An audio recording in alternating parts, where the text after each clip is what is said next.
Good afternoon, everyone, and welcome to the regular scheduled Taber Town Council meeting for May the 11th, 2026. I'll call the meeting to order and ask for the adoption agenda as presented, please. Councillor Firth. Thank you, Mr. Mayor. I move that we adopt the agenda as presented. Motion on the table. All in favor? Carried unanimously. Thank you. Moving on to public hearings. Item 3.1, Bylaw 1026, Land Use Bylaw, Rezoning Institutional Recreational. I will call the public hearing to order and just advise that members of the public in attendance who wish to speak against or for Land Use Bylaw Amendment 10/2026 for rezoning will have a 5-minute time limit for speaking and must state their full name for the record, and also must state if they're speaking for themselves or on behalf of any group or organization. Mr. Thibault. So we'll have Miss Hillary Jansen come up and she can speak to the background, give a little bit of context, and then we can go back to you, Mr. Mayor. All right. Thank you, Ms. Jansen. Thank you, Mayor and Council. This public hearing today is for Bylaw 10-2026, and it is to hear for the rezoning of a parcel from institutional recreational district to a direct control 6 district. This application was submitted in order to facilitate the further development of the Star Theatre property with uses that are currently not allowed under the institutional or recreational district. So as per my report for Council's consideration, the uses that are different from what was in the institutional recreational district include a commercial patio, a cater, consumer services, food and beverage services, offices, retail, and the theater, so the commercial movie theater, are the uses that are distinct from the institutional recreational district. The rest of the uses are all the same across the board. So with that, the Planning and Development Department did review the application, and we can provide for the public and for Council the following comments. This property is currently functioning as a multi-use center with opportunities for recreation, institutional uses, and cultural programs. Those are all currently allowed under the current district.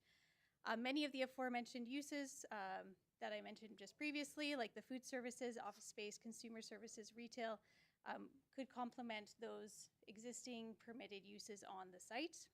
The use of a commercial theater, in our opinion, could have some negative impacts to the adjacent properties, including increased traffic, noise, and increased activity in a predominantly residential area in times that they don't often see activity.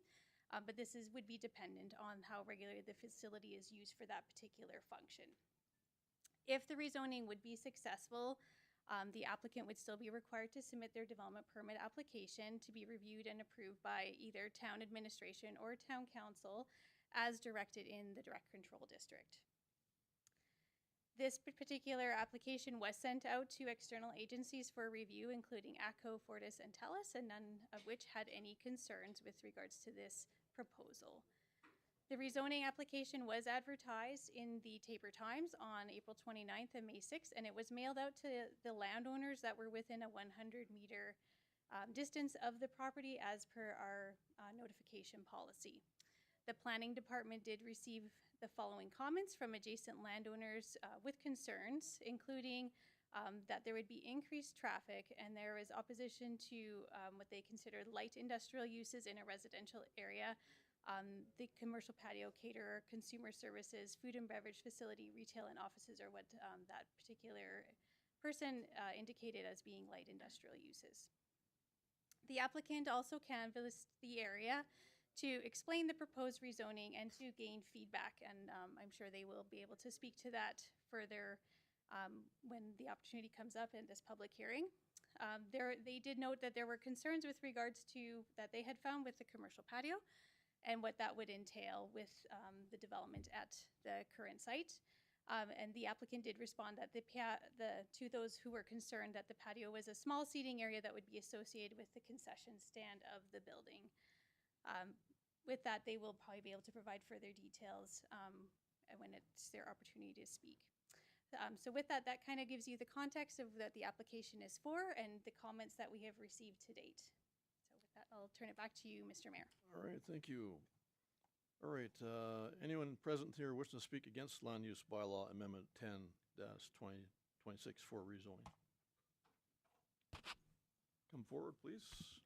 Yourself. Yeah, you can, whatever order you like. It's kind of hard to hear at the back with that door open, by the way. So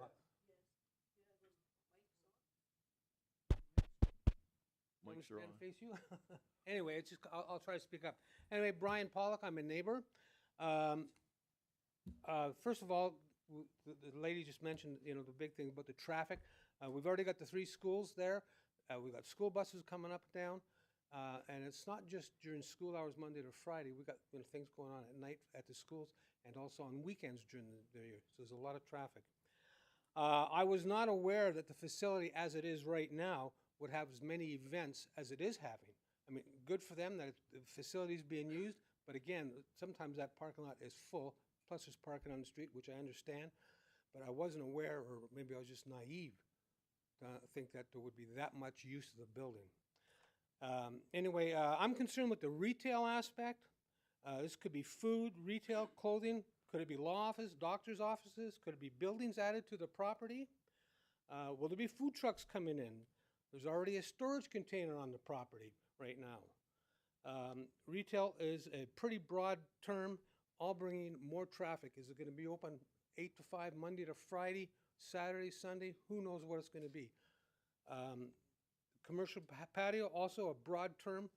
Food, beverage. Is there going to be music? Is there going to be a curfew on the times that's going on?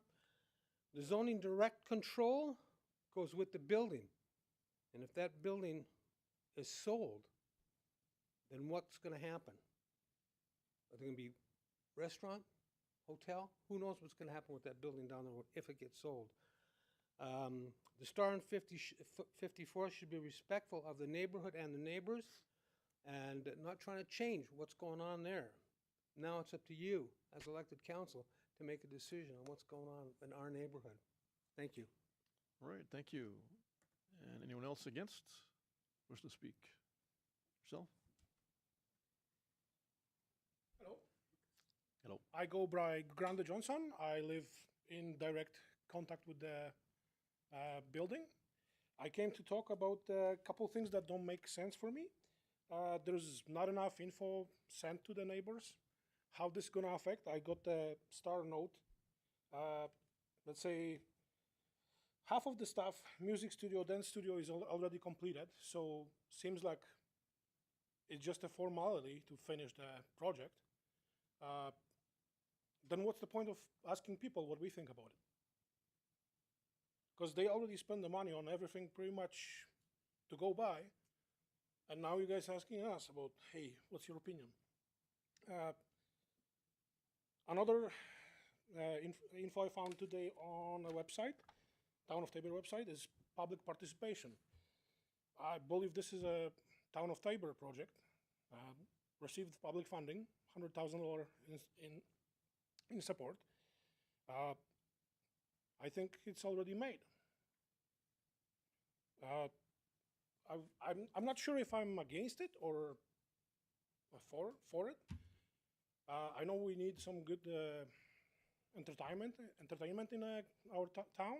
It will invite people from other cities, but like my speaker before me said, it's already a busy place. It's really hard to travel there around noon. Now we're gonna add to it. I would like to see how this is gonna affect me before I'm gonna say yes. This is also a good moment to remind you that before the decisions are made, maybe there should be more inquiry for the public. Farmers market was a good example. Town decided to move it, and all of a sudden people were not happy with it. Maybe here we should spend more time and listen. That'll be it, I think. All right, thank you. Anyone else wish to speak against your?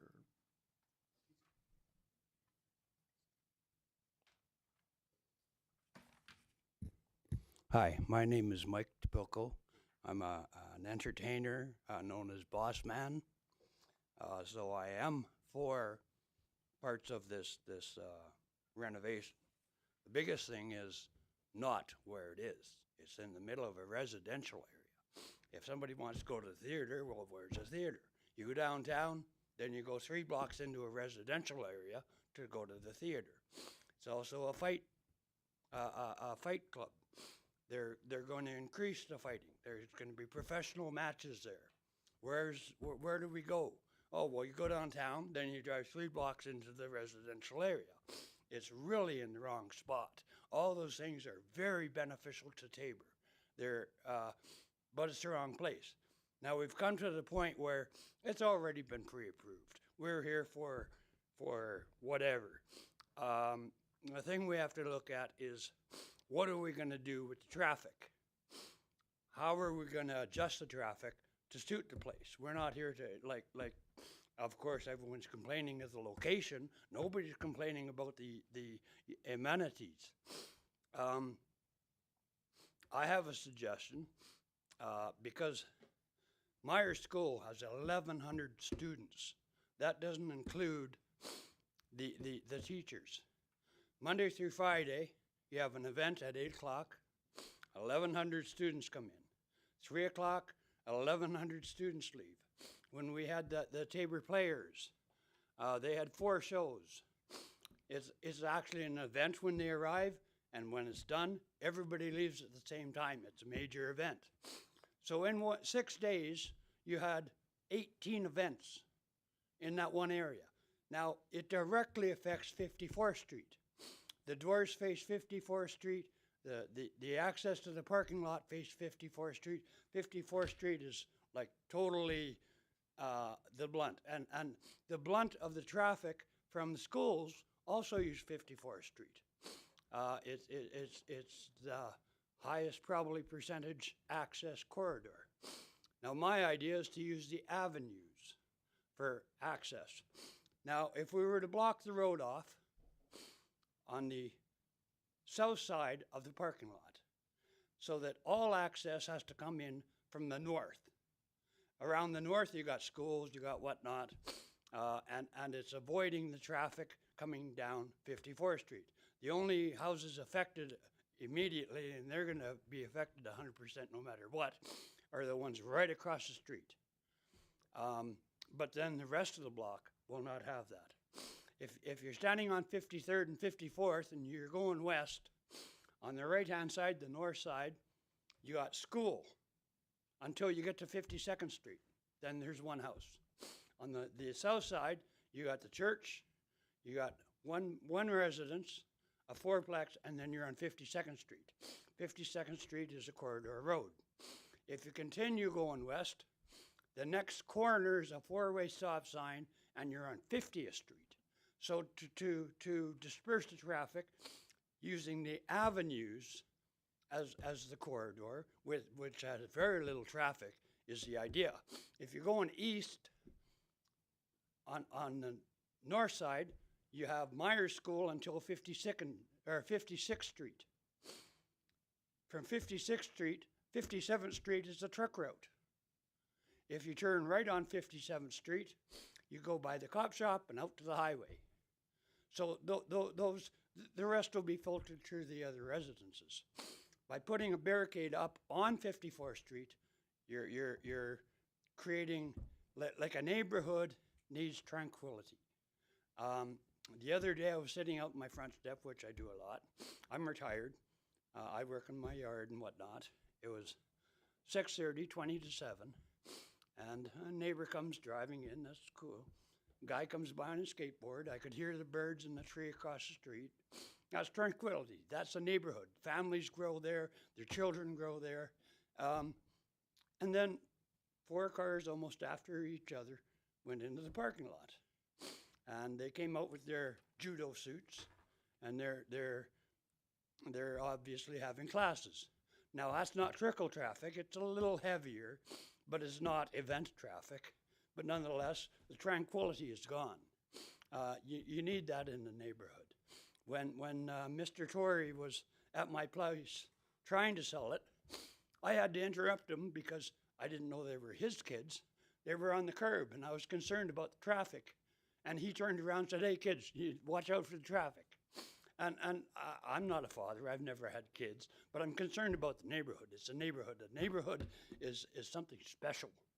That's where families grow. That's where toddlers are. That's where you learn how to ride your bicycle. So in order to because it's pretty well already pre-approved, the thing is not to complain about it, but to look after what we're going to do with the traffic and the neighborhood. And I believe that putting a barrier just right beside the driveway so that all the traffic, because 100% of the traffic from that event is on 54th Street. All the traffic will have to come in from the north, and then they're set that way. If you don't want to do that, we're having issues with the doors of the church are facing the street. They should be in the parking lot. You should have to go to the parking lot. What they're doing is parking in the street first. And then, after the street's full, as well as parking in front of the all the residential, then they go to the parking lot.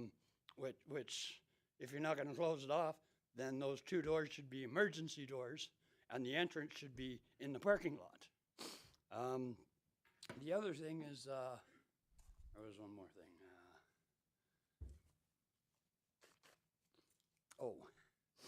The commercial patio. It's a residential area.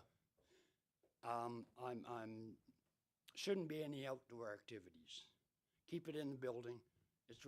You don't want to hear people that with alcohol service, chatting, eating, whatever. The lot's 38 meters wide. The middle would be 18 meters and 18 meters, and that's the dead center of the patio. It's too close to the residential area. If it was downtown, fine, but it's a residential area. First, and specifically, it's a residential area. And it's not that the commercial development comes first, the residents come first, the people that live there. And I bought my house over 30 years ago. Finally got it paid off. I had a dream. My dream was to buy the house, fix it up, and retire. I'm in the retirement stage. And I want a quiet neighborhood. In order to look after that, well, like I say, it's pre-approved, so we have to look after the traffic and the parking. They could probably use more parking with the barricade. It'll keep the parking so that they'll park in front of the schools instead of residences. So that's about all I got to say, I guess. All right, thank you. I'm against the commercial patio. The rest of it, if it's inside the building, it's going to create more trickle traffic. But if the road's blocked off, they have to come in from the north. And it's going to preserve the neighborhood. That's all I got to say. All right, thank you for your comments. Anybody else wish to speak against land use bylaw? It's gonna sound like a broken record, but first issue is, how are the taxes allocated to that place? What are they paying taxes on?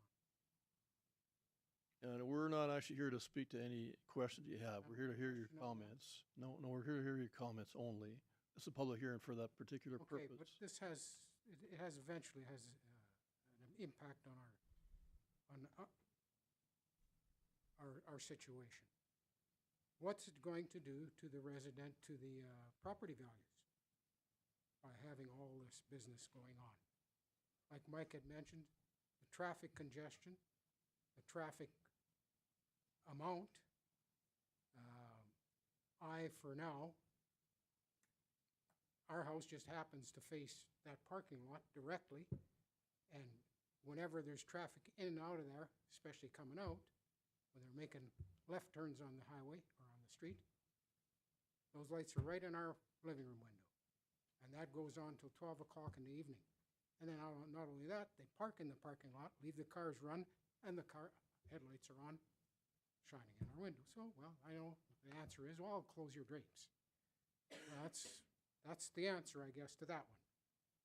And the traffic congestion, like Mike had mentioned. How long is it going to take till one of these small children, or even medium-sized children, are they going to get hit run over and possibly killed on that street. Even at the situation we're dealing with right now, it's iffy at times. So I can't see justification for adding more traffic on that street the way it is. Access from the north might be part of the answer. The patio issue, open patio outside. We have no information of what kind of beverages they'll be serving. Is it going to be coffee? Is it going to be soft drinks? Is it going to be water? Is it going to be alcohol? We don't know.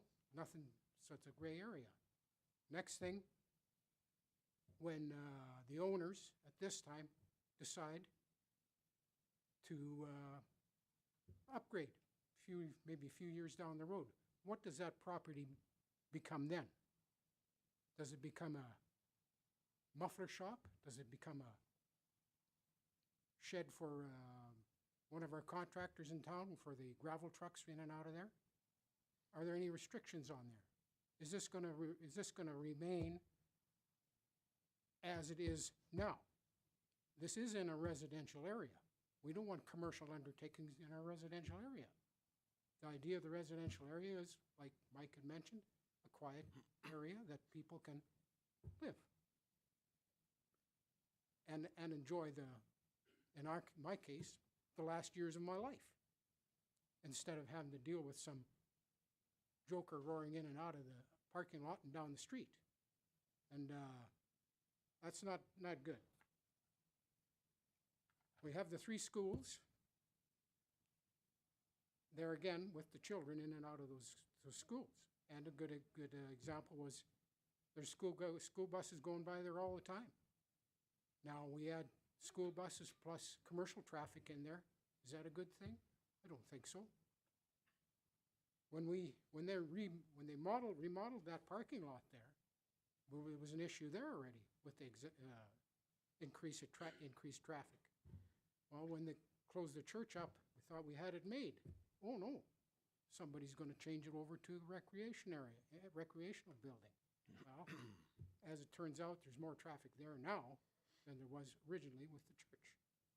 So there's probably significant traffic 7 days of the week in and out of that parking lot, and the parking stalls out in front.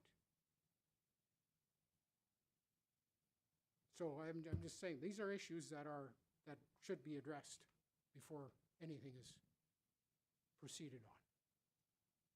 The patio, how big a patio is it? Where is it going? Like what part?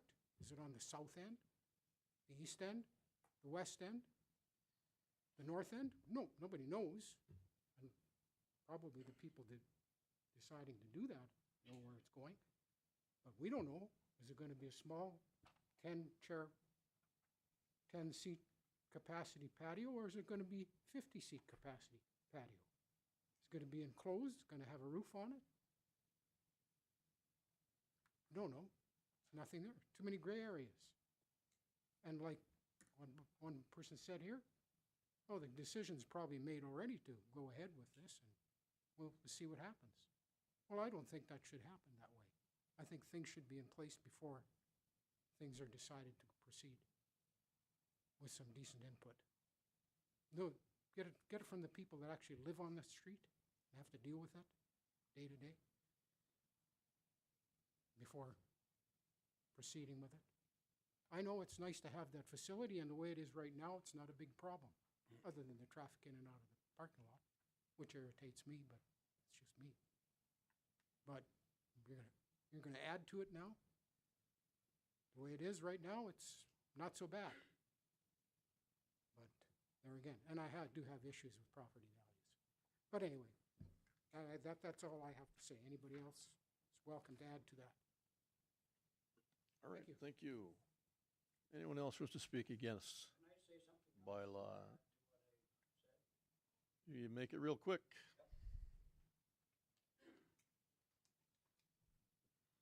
The first thing is, why is the parking lot being zone changed? It only encourages development in that area. The parking lot should remain a institutional recreation, which covers the area of a park. So I'm against the zone change of the parking lot. Also, there should be school bus routes so that when the school buses leave, they head east to the truck route on 57th Street and then drive around the areas of the truck routes and the heavy, instead of driving down the residential areas, wherever they have to go, the bus route should not be cruising down residential areas. They're 60-seat buses. They're huge. And when they're going 40, 50 kilometers an hour, they're a blur in front of my house. I guess that's all I wanted to add. All right, thank you. Anyone else here wishing to speak against rezoning bylaw? Pardon me? Sure, you can still do that actually too, but. I'm Tammy Enser. I specifically bought my house on this street so that my kids could grow up here. And my kid can't park in front of his house anymore when we have functions because they do exactly what they said. They fill up the residential first and then they park in the parking lot. And I think it's great that we have this. We need something for the kids, but like this is, a couple weekends ago there was a wedding and the whole bridal party was outside blocking the sidewalk and the people were actually crossing the road to go down to the park. And we have increased traffic, and so now we have kids, like parents and little kids crossing the road because they can't even get past the building because these functions are getting so big. So I don't know what the solution is for that, but this is not great. It's great, but it's not great. So.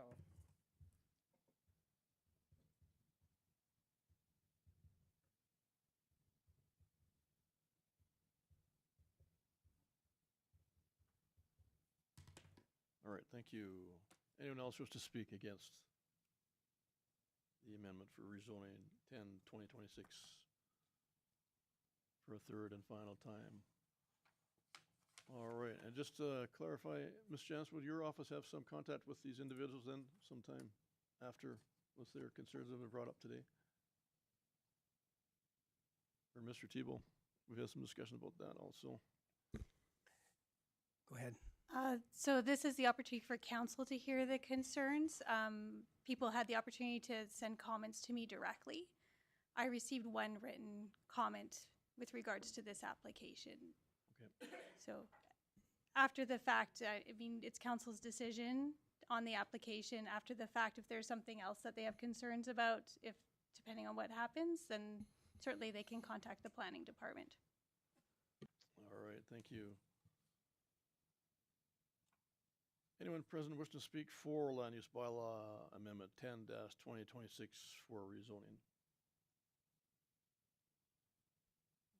John, yeah, come on up. Good afternoon. My name's John Finley. I'm here on a dual role, I guess, as a new Tabor resident for a year and a half, and then also I am the head manager of the Cooley Culinary, the Cooley Cafe. So basically, we are the ones trying to put in a small concession into the Star as well. So first off, I guess I'd just like to say thank you for all the comments behind me. I think it's important we hear everybody's opinions so that maybe the best decisions come from dialogue and compromise. And I'm glad to see, you know, being part of a small community. It's new for me to walk into an IGA or somewhere and you know half the people, and our family really loves it here because of that. And I kind of, when we moved first, we were put up in a house just across the street, right in that neighborhood, across from the high school, and our three girls would walk across. And I got a gym pass because I'm getting fat in the Star building. And I thought to myself, what a great building. I'm glad this community sees this building with a lot of history and character, and they're renovating it, they're keeping it, they're not just demolishing it, they're keeping it as part of this community, and I really enjoyed my time there. We since have moved out of that community, but I volunteered to kind of help and hand out flyers on the streets before this event to kind of talk to people and see what they were thinking. And yeah, I heard a lot of valid concerns. And I thought to myself, well, if I got a sheet like that and I didn't know the answers to these questions and I lived there, I would also like to know the answers to them. And I think a big part of me speaking today is kind of talking about my vision, about my part of what we want to do there, and hopefully it alleviates or answers some of the concerns or questions that these people have behind me. A lot of them were very gracious and talked to me for half hour or more, and were very nice to me actually about, I think you've heard today, my opinion of what I heard was, yeah, we love the building, we love the idea, we love the community, we love Taber, but how do we alleviate the traffic, or how do we minimize, if we can get those positives but minimize the negatives, how can we do that, right? So to me, just to talk on that, maybe the parking, maybe I think I would be mad too if I saw 80 parking stalls across the street empty and 3 people parked in front of my house. I don't know, maybe if you could put residential parking along there, or force people on evenings to go park at the school, which is right there, if the parking lot fills up. But I'm sure there's some solutions there that we could look at in order to at least mitigate some of their concerns. As far as the building itself, I have 3 young daughters. We lived in Sherwood Park. I was concerned coming to a small town, what would they do? My middle daughter has joined the cadets here and loves it. My oldest daughter was going to Lethbridge for gymnastics. She quit. But the youngest and oldest, yeah, they don't do as much as the middle one. And I look at this as a place for youth to go, to do theater, to go to the gym. I used to take my middle daughter down to the gym and teach her karate. So I think it would be great for the youth. I don't think I heard anything behind me that would say, no, that's a bad thing. And so as far as, because I knew the building and then I knew there was a concession going up, I thought, well, you know, at the Coulee Cafe, which is the main business, we really try and differentiate ourselves by being local, and we're using local farms and being part of the community. And so many people, I've been so blessed to meet so many people because I'm there every day. And I thought that that kind of feel of what we do at the cafe met what I saw the vision for the Star building. Community, history, kids, a place for people to come and learn things. And so it's not, to be honest, we weren't really looking at it to make huge amounts of money or anything. We thought, well, that fits our brand, that fits what we want to do. And so our vision there was, it's just a small concession. It's maybe, I don't know, 8 feet wide by 10 to 12 feet across. And part of me wanted to just sell the kids dirty sodas and candies and energy drinks. But the dad in me thought, well, we can do a little better than just that. We have a bakery at the cafe. I thought, well, let's bring some muffins or scones or other things and also have some healthier options there. So that's kind of the scope of it. None of the food would be made there. It's not big enough. We would just make it at our Coulee Cafe and bring it across every morning. And we thought, well, moms like to drop their kids off at school, and maybe they would like a scone and a coffee on their way to work. And kids maybe want dirty sodas during lunch, you know. And so it's not a big concession. There was no grandiose ideas of, you know, you couldn't, it's too small. We even talked to the health inspector, and because we're not making food there, we're getting away with a double sink. So we're even, a single sink. By law, we're not even allowed to make food there if we only put a single sink in there. However, when the town put out the thing, I believe we are the part that is the retail, because we do want to sell and things, but I don't think, I hope it alleviates the concern that we're some big conglomerate or there's other huge retail. As far as I know, we're be the only concession there. And as far as the patio, I think the idea there would be some picnic tables and things for kids, because there's no room if a kid came across for a dirty soda at lunch or whatever. There's no room in the building. There's not seating or anything. You know, maybe they could sit on a picnic table or a mom drops off their kid. But I mean, with all things, once again, yeah, I do care about their concerns behind me, and I would love to see that smarter people than me maybe could come up with solutions ahead of time to alleviate the traffic. Because if we can do that, I think everything else would be a win for most people in the community. Thank you. All right, thank you. Anyone else present wish to speak for the rezoning amendment 10-2026? Hello, Ryan Torrey. I'm the president of the STAR, Society for Tabor Arts and Recreation. Thank you so much for the opportunity to come, Mayor and Town Council and administrators. And it's wonderful to hear from the concerned community members as well. I speak as a member of the community as well. I love Tabor. Grew up in Tabor, went to Myers High School, and grew up on a farm outside of town. We're super delighted to be a part of this community. And getting a theater has been a dream, I think, for many, for decades. You know, working with the Sheens and many, many others. Jocelyn Steinborn is here and might say a few words, and Wes Steed and many others that have tried and for many, many years been trying to find a location that would work. And this building, interestingly, they came to us and said, hey, the LDS Church said we'd like to donate this building.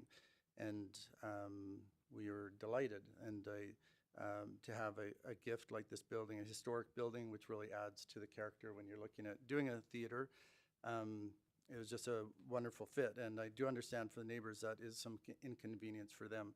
And had we had the choice, if they gave us one downtown, of course, we wouldn't be having this conversation. But we were extremely grateful to have the gift of the building. It's 26,000 square foot building with a perfect theater type space, previously a chapel in the church there, but just a perfect fit for a theater type solution for our community, and a gymnasium for the kids to have activities and plays, and it works well for community center as well. So many uses, which I understand does add some traffic to the neighbors, which I understand some concern, and the parking adds some concern. And I definitely feel like we would love to sit down and work with the neighbors. We've had multiple open houses. We haven't had any of the neighbors come to our open houses. We have had open houses, and we're happy to do it again. We're happy to walk them through the building. I know there's concerns about, you know, lots of, you know, retail or commercial activity there. There's no space for that. Like, you have to put that on there because we have a small concession for when you have a theater, you want a bit of service, snack or a drink, or, you know, if you go to the movie mill, you grab a bag of popcorn and some pop or whatever. But there's no, you know, on-site preparation of food at the current time. It is stated on the application catering. That would be only for on-site stuff if you have a wedding and you have a caterer that's on-site. The kitchen currently attached to the gymnasium is not, you know, it's not commercial grade, so no food can be prepared anywhere on that facility currently. If it is approved that you could have catering, then we would look at getting a commercial kitchen that could then be used, it would never be running a catering business for off-site work. It would be purely for, like, the Legion and the Civic Center have a commercial kitchen so that you can prepare food on-site and serve a group there. We would never have a business where you're running a concession business. We have no desire to turn this into a commercial thing that's going to be serving off-site activities. It's a very, you know, self-contained facility. There's very little space. Like, I think many of you have toured the facility. There's just not room to put anything. You know, we have a dance room that, you know, could be, you could have a little gathering in there, but it's our little dance room, and there's a music room, and there's a VIP room on the main room, but we're never going to change that into retail space. These are for gatherings. Having some activity helps us to pay the bills. This is not a public facility, so we're not receiving ongoing public funding. We did receive an initial grant. We're so grateful from the town of Tabor and the MD of Tabor to help get this started. And we have received debentures, which will be repaid in full to help to get this facility built. But as far as ongoing maintenance and paying the utilities and keeping the lights on, as you know, with most public facilities like swimming pools and skating rinks, they don't usually cash flow. Usually they're supported by, you know, the MD of Tabor, the town of Tabor. We don't have that support. So we're trying to find some things that will allow us to keep the lights on and pay for this. And this isn't a new building, it's a 100-year-old building. So the cost of maintenance and upkeep is more than a new building by a long ways. So trying to find some way that we can have activities going that can pay the bills, can keep the lights on, that we're not coming back to the town or the MD asking for money all the time. We're trying to be financially responsible, finding respectful ways to the neighbors that we can have activities, enough to keep, you know, activities going and some funds coming in, but most of it is just, you know, rent to use the space for a wedding or rent for, you know, we have exercise and fitness groups that have groups come in and they may pay a small amount to rent. We offer a charitable rate for not-for-profits, which is even less. So it's, you know, it's going to be scraping by, and a lot of it is by fundraising. So we've raised to this point almost over $4 million actually, which has been by huge sacrifice from our community and grants from the government and the MD of Tabor and Town of Tabor to get this facility up and operational. But we're extremely grateful for the opportunity to bring this facility to the community. As far as parking, we have counted, there's 107 parking spots on the property. So it's a significant amount of parking. And we would have no problem with, if you want to put residential parking only on the streets where it's not part of our facility, that for local residents only, or require a permit and only the locals have a permit or something, that would not bother us at all. Currently, it's interesting that we take a lot of the load off the residences currently, because if we didn't have that parking lot, there's up to, you know, you can count during school days, maybe 10 to 20 parking lots are used by students. They all park along the north boundary and along the east boundary. That's our private parking, and we allow that. So that takes that pressure off of the residences in the community. It's on the property. Okay. Anyway, they're on the property in front of the building on the east and on the north are parking stalls that are used by the school. So it does help alleviate some of that pressure. As far as retail, it's purely the concession.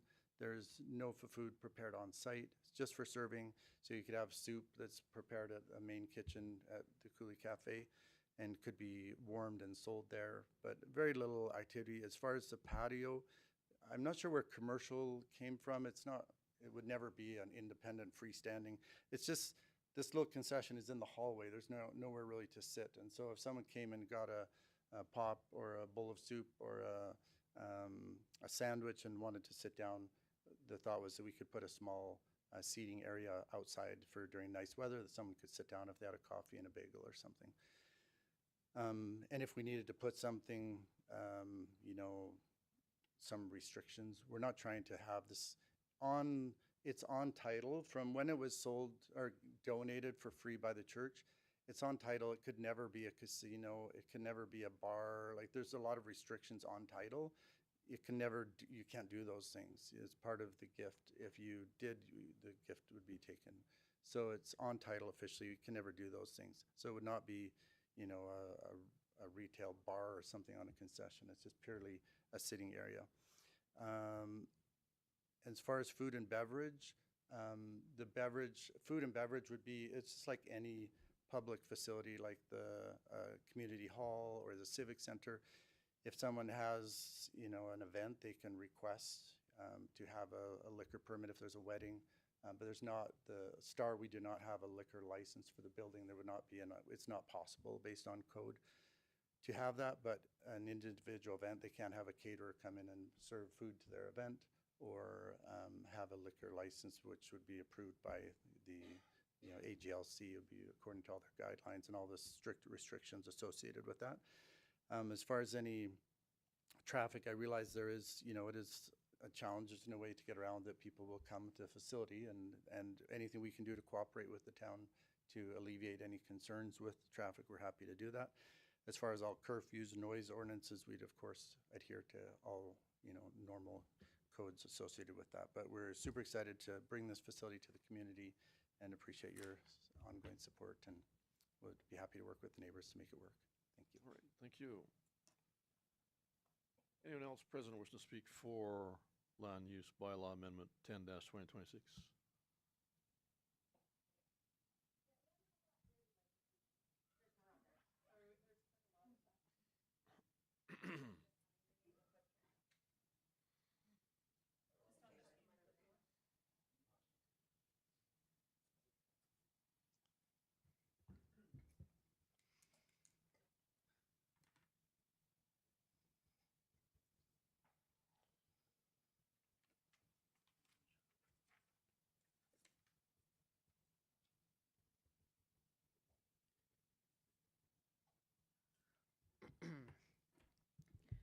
Dear citizens of Tabor, Excuse my me, name is excuse me. Andrew Shaw. There you go. Okay, What? thank you. Oh. Got her. What? Yeah. Oh, yeah. You know my Go right ahead. Okay. Art has been part of our civilization for millennia, has advanced our culture significantly. William Shakespeare would have not been nothing without a town theater. Who are we to take the opportunity from the next William Shakespeare? I have friends in my church who have had to switch schools to pursue their hobby in acting, drama, or other such activities. Since then, I've lost my relationship with them, and what will probably be gone forever, all because our town does not have a theater. Why can't we let the children have this opportunity? Not everyone wants to play sports. Why is the only opportunity for some children to have sports when some, by nature, do not have that competition in them? Why do they feel like they need to move away to act in a small local play? The building will not attract that much more traffic than a band concert at W.R. Myers, let alone a normal day at school. It was an old church, so I believe that some houses that were bought, I guess in the last 10 years, probably like had traffic back then. So let's let the children run wild and free. Let them have a theater. All right, thank you. Anyone else present wishing to speak for Land Use Amendment 10, 2026?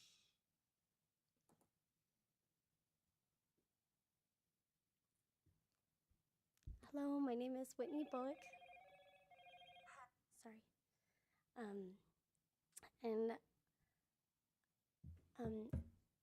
I would just like to speak in favor of having this theater.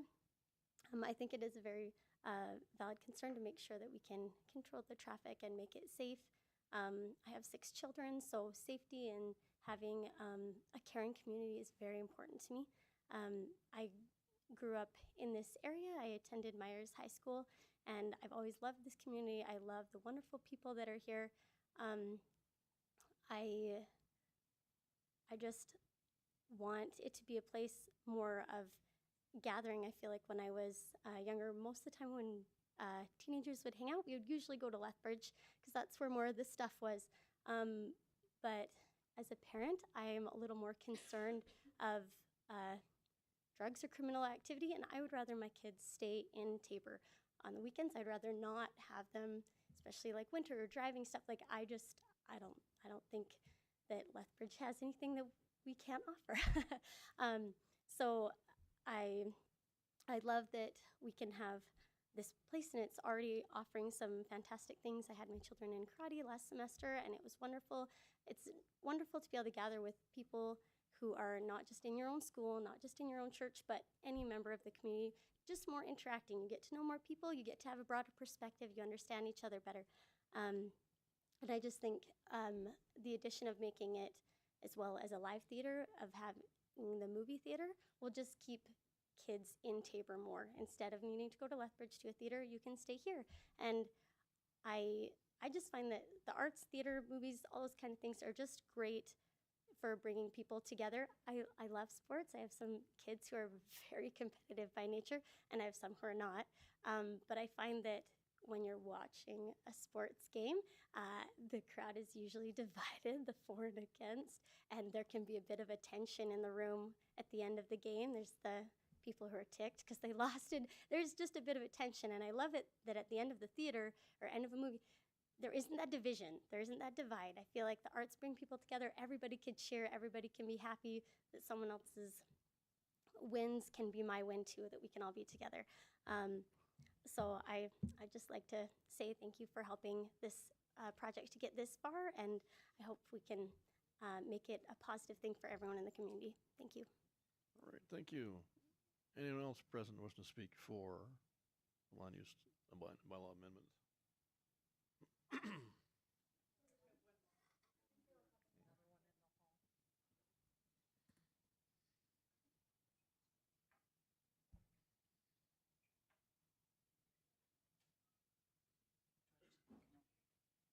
Yep.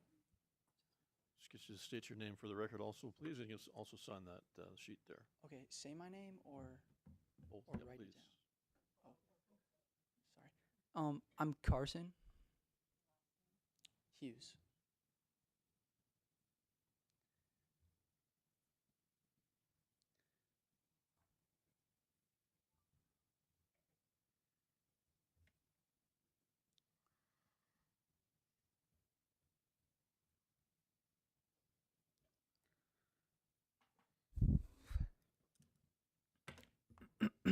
um, Hi, I'm 19 years old. I graduated last year from W.R. Myers High School, and I've been really fortunate in my growing up here in Tabor to have found my stream and my place in mostly school sports. But having found my place, there were definitely moments where even in that I felt a little bit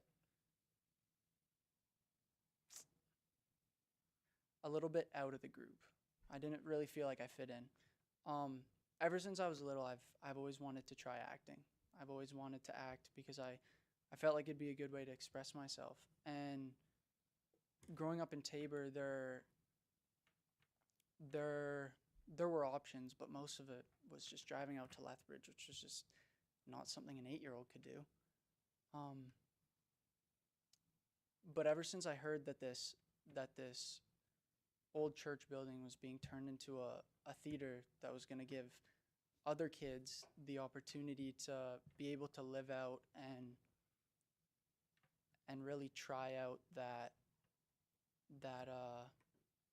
really big interest of mine, it sounded amazing to me.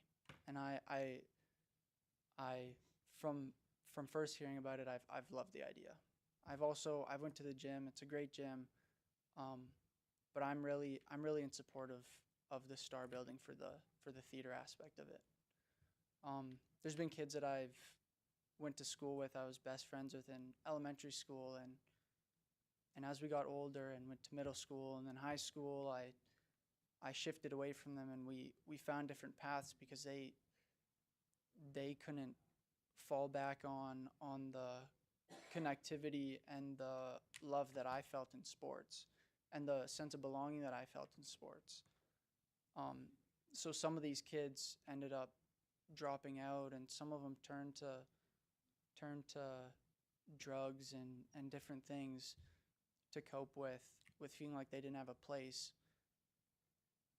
But I feel like if we allow Tabor to be a place where we can have a facility like this, it's not just gonna enrich the community for the youth, but it's also gonna push us one step closer to a more inclusive and more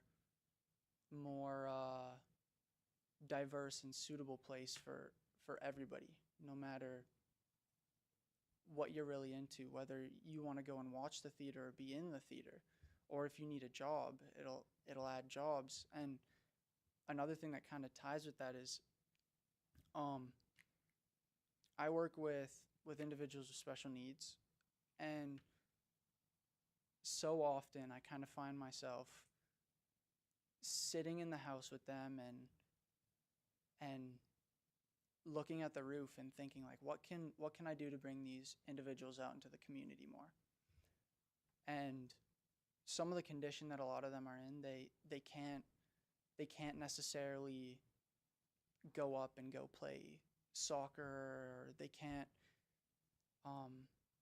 always go and visit friends, or there's certain limitations to what they can do. But I feel like having the Star building would help, because it would give a place closer than Lethbridge for them to get out and go in and watch something in the community by people in the community. And I really feel like it'd be a really big benefit for the youth, and for not even just the youth and individuals with special needs, but adults too. I haven't been an adult for a long time, but I feel like by the time I'm in my 30s or 40s, I'm not gonna stop wanting to express myself in that way, or stop wanting to go and watch theater. I watched a play that they ran at Myers, and it was awesome. It wasn't at all what I had been expecting, and there were some kids in it that I hadn't really seen around because yeah, like they didn't play sports. They were kind of almost seeming like outcasts a little bit, for lack of better words. But sitting in the chair in the gym at Myers, I had like this crazy feeling of understanding and realization that, like, I don't know, these people I've never had the chance to get to know. I knew them through watching this, and they did amazing. And without having a place for us to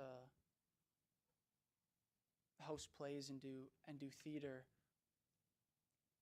it's confining these kids to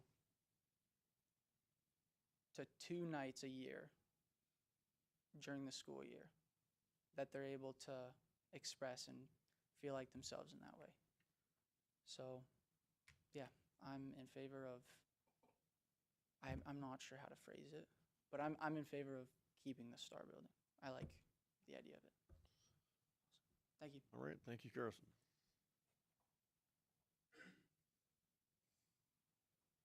I have to sign my name. Sure.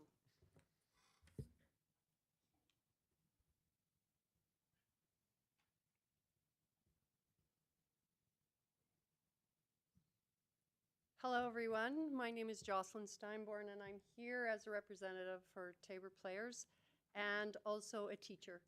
So what Tabor Players has done, if any of you have come to our shows, we have formerly been out of the Legion. This new facility gives us an opportunity to include more people, and in particular the youth. So what it can do, aside from plays, the stage can be what Lethbridge has, formerly known as the Kiwanis Music Festival. Myself participated in it, and lots of students that I instructed have participated. And what they do is they go to Lethbridge and compete in speech arts or music or solos and duos. Well, this facility can move forward a Kiwanis Festival of our own. Of course, it's not named that anymore, but it can be a perfect venue for dance recital or music recital. The symphony has expressed interest in coming and using the stage, which brings a different layer of arts to our community. Tabor Players has attracted a lot of youth, and so it was very exciting to hear Carson speak. And I'm thinking, where have you been, young man? And so I would like everyone to consider the use of the stage for theater, but more than that, for vocal arts and for use by the schools to use that, because parents and grandparents and aunties and uncles come. And frankly, are there any fire marshals here? We sometimes push the boundaries of fire safety, and so not the schools that I am involved in, however. But this facility has a lot more seating, and so everything can be up and legit.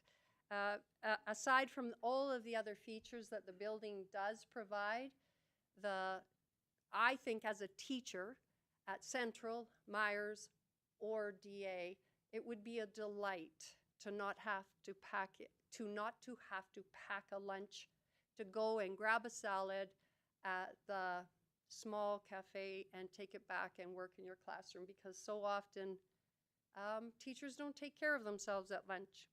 So I just wanted to bring that forward to you. And I'm just going to finish my address. All right, thank you. Yep, you're welcome. And anyone else present who wishes to speak for Land Use Amendment 10, 2026? One more here.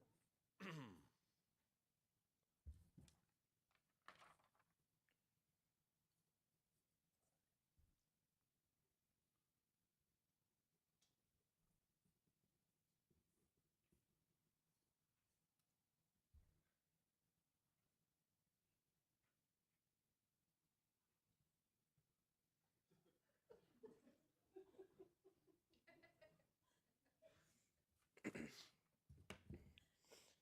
right. Hello, my name is Bennett Hughes, and I am a grade 10 student at W.R. Myers. As a student at Myers and a youth in the community, I've come here in favor of the Star Building on 54th Street. I've had a gym membership for a while at the Star Building now, and I think it is a really nice, well taken care of facility with amazing guests and employees. For the youth in the community, I believe the facility is in a very convenient and safe place. Many of the students at W.R. Myers and D.A. Ferguson have bought in memberships because of the convenient location it is.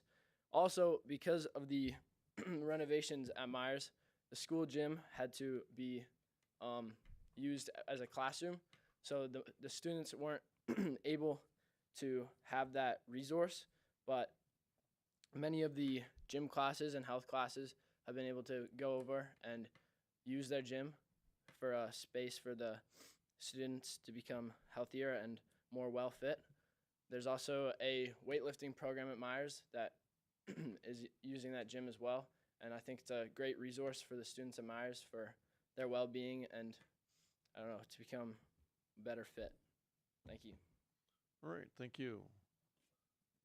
We got everybody covered there that wants to speak for amendment.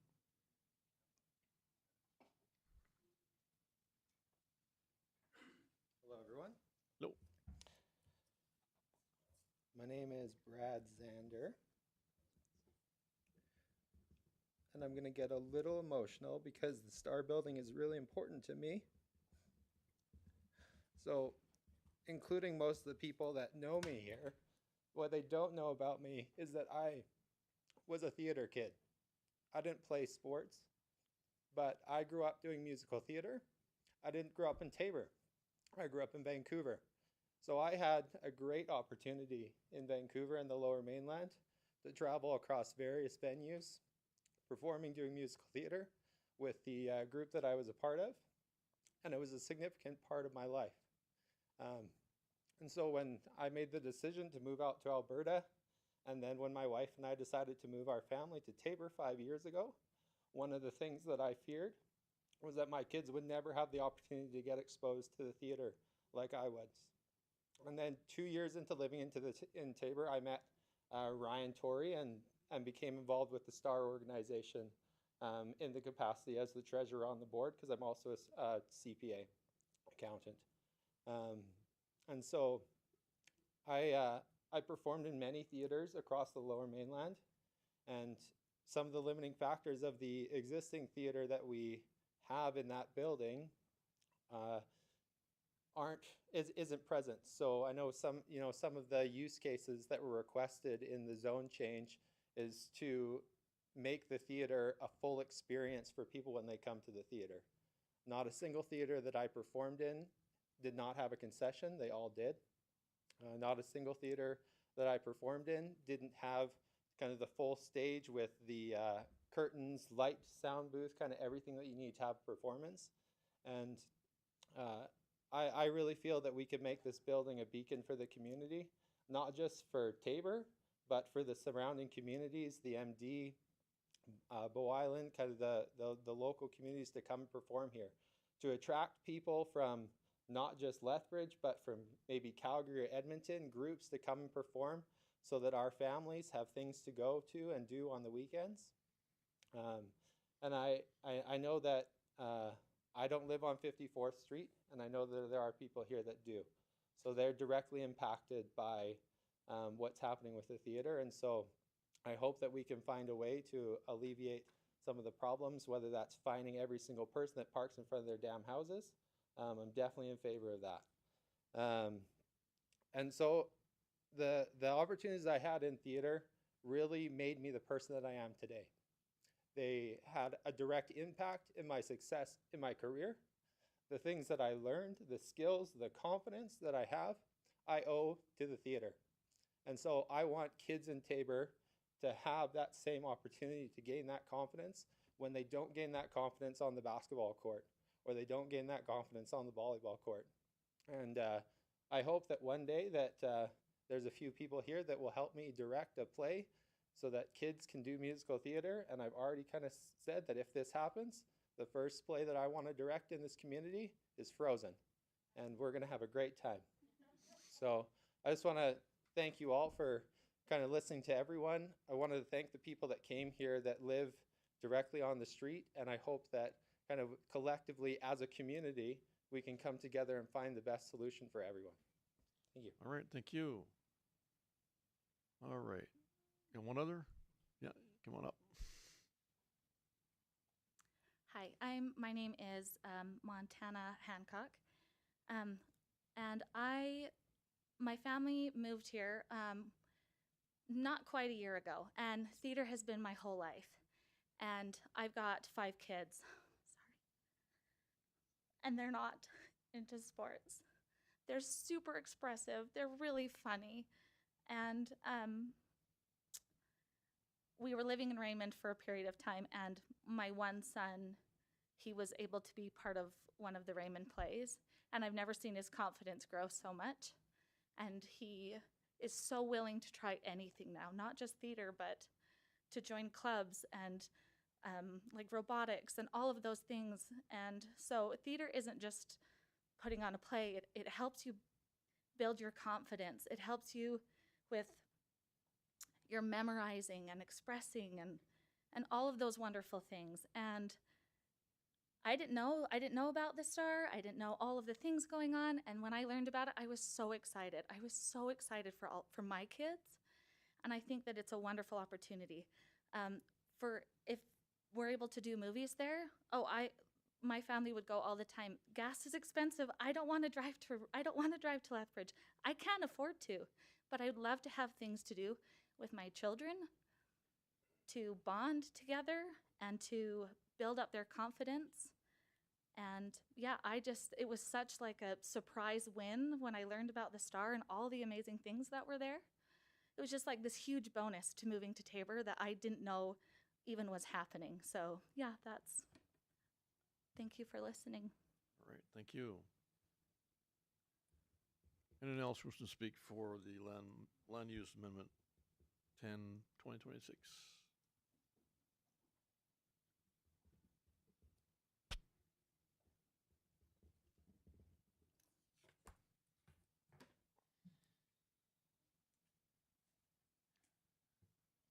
My name's Tasha Tams. I'm the vice president of the STAR board. I'll be really quick because I know this has gone on quite long. Let's see. Just like to say that our board is all run by volunteers. Nothing. We're a not-for-profit, and I really am sorry that you guys are having lights in your windows, and that would be really frustrating to me too. I totally understand. Oh no, and we have really, yeah, no, totally, and I get that. I'm not sure. Yeah. Well, yeah.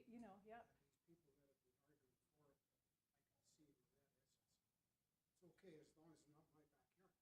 I totally agree. I know. I agree. No, and we would have liked to have put it somewhere else, honestly. But to afford a building like that anywhere else, we never ever would have been able to do it. So, but I do understand your concerns. I think there's a lot. I also think there's a lot of misinformation out there. So I am sorry about that. If you guys would like to come and talk to any of us, we've definitely tried. Gone out there and walked around and tried to talk to people. I think that's it. Honestly, sorry. That's all I got. So, anyways, thanks. All right, thank you. Thank you. Okay, one last time, is there anyone else present wishing to speak for Land Use Amendment 10/2026? Oh, sure, okay. Sorry about that. All right, thank you. Okay, seeing none, let's ask for a motion to accept the input for information. Councillor Sparks. Yes, through Mayor Prokop, I can make the motion that council accepts for information the input received at this public hearing for Land Use Bylaw Amendment 10-2026 for an amendment to the Land Use Bylaw. Right, thank you. Motion on the table. All in favor? Carried unanimously. Thank you. And I hereby close the hearing. And moving on to item 3.2, public hearing, I'll call that public hearing to order. And also advise for this public hearing, members of the public in attendance who wish to speak against or for Land Use Bylaw Amendment 13-2026 will have a 5-minute time limit for speaking and must state their full name for the record, and also must state if they're speaking for themselves or any other group or organization. All right, related to Land Use Bylaw Amendment 13-2026, Mr. Thibault. Again, I'll ask Ms. Hillary Jansen to come forward and provide council with a bit of background on this one. As council's aware, this is to do with the Meadows portion of the town. Right, all right, thank you. Jansen. Thank you. Just to the gallery, the next public hearing is for a different application for a redistricting by the Meadows. So just in case you weren't here for that. Thank you, council and Mr. Mayor, for that. With regards to this next amendment to the land use bylaw, which is to amend the direct control for DC4, which is for the Meadows subdivision. As requested by council, the intent of the amendments is to clarify the standards and regulations for all types of development in the district and allow for administration to be the deciding authority on all development permit applications as per the other residential land use districts within the town. To summarize the proposed changes, they include removing duplex dwellings as a discretionary use. For reference, duplex dwellings are when you have one on top and one on bottom, and then there's semi-detached, which are side by side. So there's just a distinction between those in the bylaw that needed to be made. Increase the maximum building height minimally to be in line with current development approvals. Include a maximum density, which would be new to this particular district, to have 30 units per hectare. Remove the contextual building requirements, which apply to discretionary use permits, so multi-use, that's when those contextual building requirements applied. So including, we wanted to have regulations with regards to any type of development. They would apply globally to all developments instead of cherry picking which ones they apply to or not. Include a regulation regarding the requirements for basement development, which wasn't originally contemplated with the original manufactured home park concept for the Meadows. And then update the approval process as mentioned to remove town council as the development authority and have town administration of the development authority for all development permits. The proposed rezoning was sent to the MD of Tabor as per our referral requirements. The MD had no concerns with this proposal. This application was not sent to any other agencies as that was previously done when the original district was created. So with regards to our planning and development comments, the proposed amendments address concerns, in our opinion, that were raised by existing landowners regarding the density and height of future development within the subdivision. The amendments would limit the density of future development in line with the original intent of the area. And the approval process would be administered by the Planning Development Department, which is consistent with other developments within the town. We did advertise this public hearing in the April 29th and May 6th editions of the Tabor Times, and it was mailed out to all landowners within the Meadows subdivision. There were some inquiries, but I did not receive any concerns with regards to the proposed amendments. So the inquiries were just would the proposed amendment impact existing development? So this proposal would not impact any existing development, which satisfied that particular individual. He was happy with that response and had no concerns. And then the other inquiry was, would the proposed amendment restrict multi-use developments which have occurred within the Meadows? This proposed amendment would restrict multi-unit development within the subdivision by having that 30 units per hectare. It would limit the number of dwelling units on a single parcel. If a person consolidated some parcels together, then that would be an opportunity that would still be available. But they would also have to meet the other standards as outlined in the amendments as proposed. This individual was in favor of the proposed amendments as described. No other concerns were raised at the time of this report, and none have been received in the time since it was posted online, just for your knowledge. So with that, I will turn it back to you, Mr. Mayor. All right, thank you. Anyone present wish to speak against bylaw amendment 13-2026. Anyone present wish to speak against bylaw amendment 13-2026 a second time? Anyone present wish to speak against land use bylaw 13-2026 a third and final time? Seeing none, anyone present wish to speak for land use bylaw amendment 13-2026? Anyone present wish to speak for land use bylaw amendment 13-2026 a second time? And anyone present wish to speak for land use bylaw amendment 13-2026 a third and final time? Seeing none, I just ask for any information received to be accepted for information. Councilor Ruffert. Thank you, Mr. Mayor. I'll make a motion that council accept for information the input received at this public hearing for land use bylaw amendment 13-2026 for an amendment to the land use bylaw. Thank you. Motion on the table. All in favor? Carried unanimously. Now hereby close the hearing. And moving on to item 4, adoption of minutes, item 4.1, minutes regular meeting council, April 27, 2026. Mr. Tebow. Administration has no adjustments to the minutes. Back over to you, Mr. Mayor. All right, thank you. Anything arising? Councilor Firth. Just prepared to make a motion, Mr. Mayor. All right. I move the council adopts the minutes of the regular meeting of council held on April 27th, 2026 as presented. All right, thank you. Motion on the table. All in favor? Carried unanimously. Thank you. Business arising, there are none. Item 6, bylaws. Item 6.1, bylaw 19-2026, property tax rate bylaw. Mr. Tebow. So this particular bylaw, while I wasn't here at the last meeting, I did review the last meeting and had some updates. This had first and second reading that happened. There was a unanimous consent to do third reading at that time. So this information or this RFD is back in front of council for the third and final reading to the bylaw. If there was any other questions, Mr. Osmond is here and could address anything that council might have. Other than that, back over to you, council. All right, thank you. Any questions arising?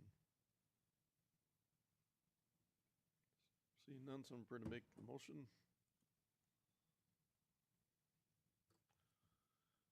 Councilor Firth. Thank you, Mr. Mayor. I move that council gives third and final reading to bylaw 19-2026, being the 2026 property tax rate bylaw for the town of Tabor as presented. All right, thank you. Motion on the table. All in favor? Opposed? Carried. Thank you. Item 6.2, bylaw 2026, supplementary tax rate bylaw. Mr. Tebow. So I'll walk through this one here. I believe this one was deferred at the last meeting simply because we didn't have all three readings of the tax rate bylaw, so we were not able to proceed with the supplementary tax rate bylaw. So it's back in front of council at this meeting, looking for all three readings. And again, if there were any questions, Mr. Osmond's here to field those. Back over to you, council. All right, thank you. Anything arising? So I'm prepared to make the first required motion. Councilor Weeb. Thank you, Mr. Mayor. I move that council gives first reading to bylaw 20-2026, being the 2026 supplementary property tax rate bylaw for the town of Tabor as presented. Thank you. Motion on the table. All in favor? Carried unanimous. Thank you. The second required motion, Councilor Atnuck. Thank you, Mr. Mayor. I'm prepared to make that motion. I move that council gives second reading to bylaw 20-2026, being the 2026 supplementary tax rate bylaw for the town of Tabor as presented. Motion on the table. All in favor? Carried unanimously. Thank you. And the third required motion, Councilor Firth. Thank you, Mr. Mayor. I move that council unanimously agrees to proceed with third and final reading to bylaw 20-2026, being the 2026 supplementary tax or supplementary property tax rate bylaw for the town of Tabor as presented. Motion on the table. All in favor? Carried unanimous. Thank you. And the fourth required motion.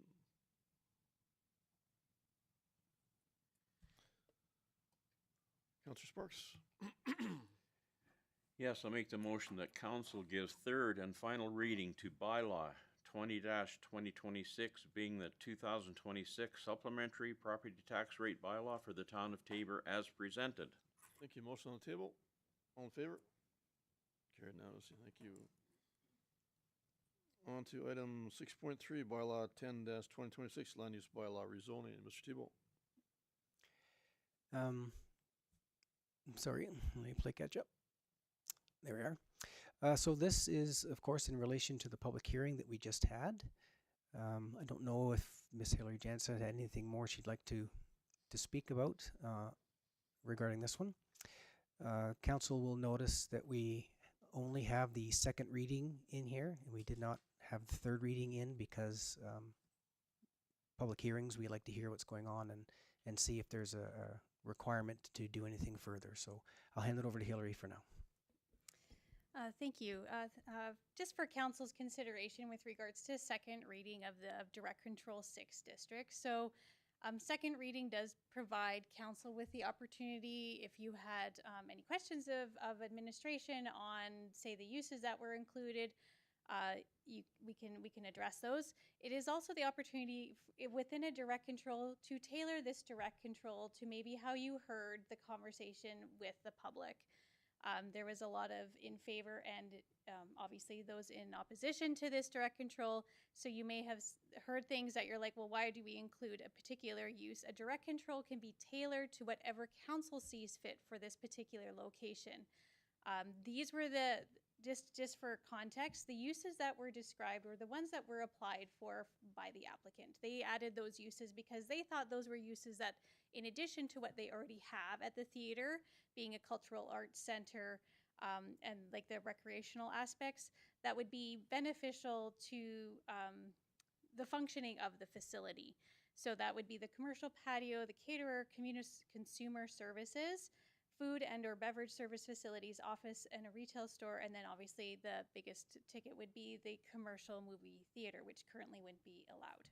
So with regards to just what we heard at the public hearing, the cafe or the concession would fall under the food and or beverage service facility.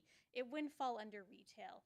Retail is where you're selling other types of merchandise. So like your Mark's Work Warehouse downtown or Johnson's drugstore, that would be what you would consider a retail facility. So if they wanted to sell swag or they wanted to have like a little merchandising place, that would be what I would consider retail, just to frame that up a little better.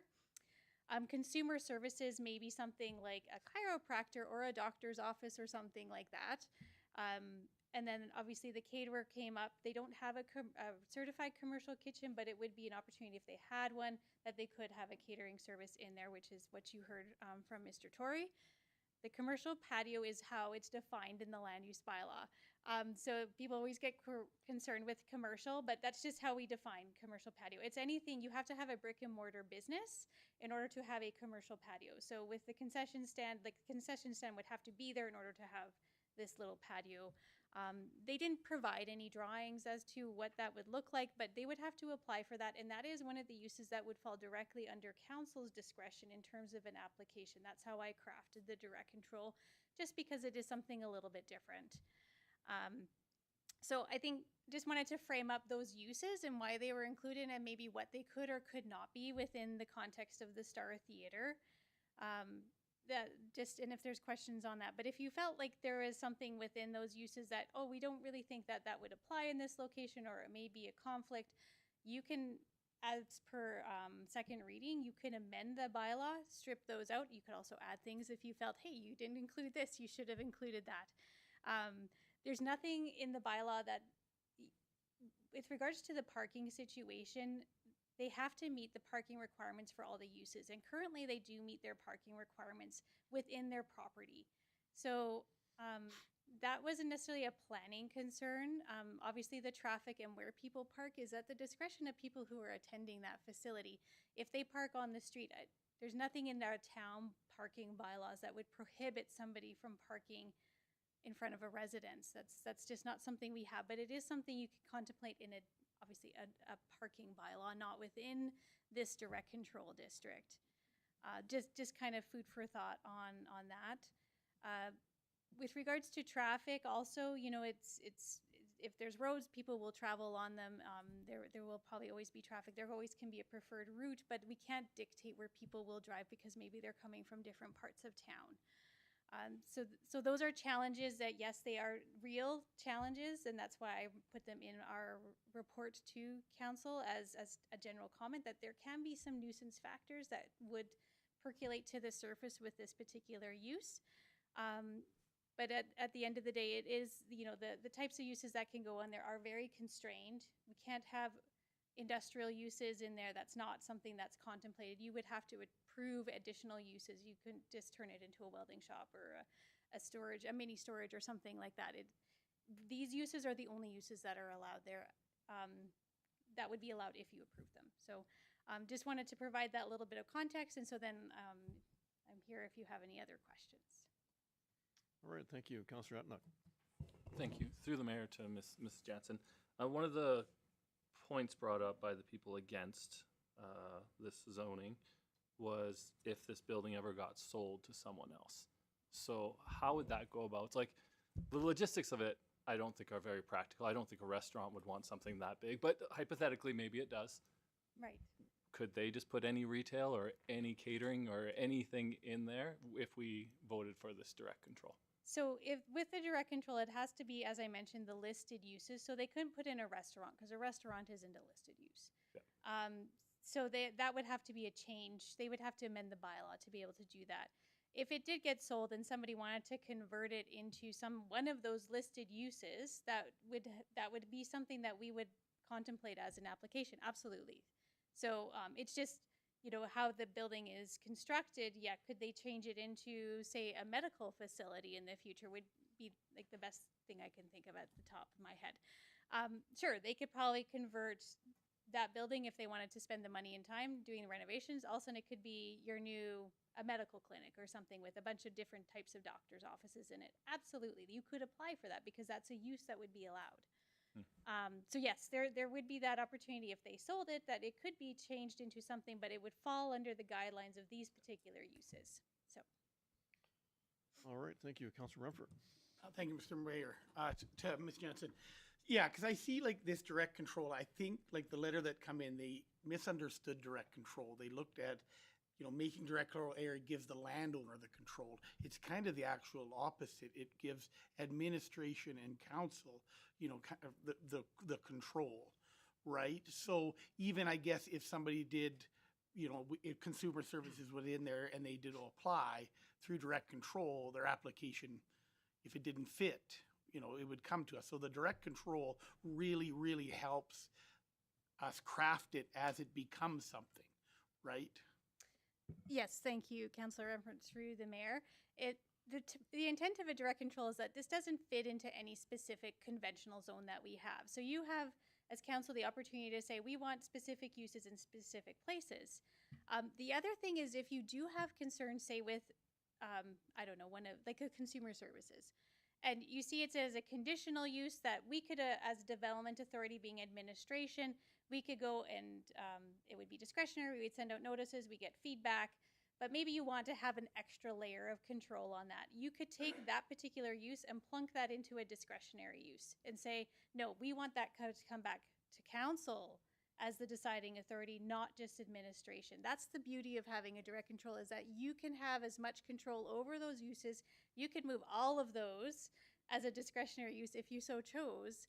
And then those applications would come forward to you like they have in the past with direct controls, and you would be able to get some feedback. We would probably follow the same process, send out notices. You'd have the opportunity to get the feedback and make a decision, or as I've drafted it, you can be delegated to administration. It's like, so there is that level of control that you would definitely have on this if you felt like some of those uses were you're not too certain on and you'd really want to have more say in that, then and take that out of administration's hands and be the deciding authority on that. So that's another opportunity. So, but it is very much restricted.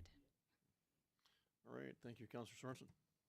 So I think you answered my question, Ms.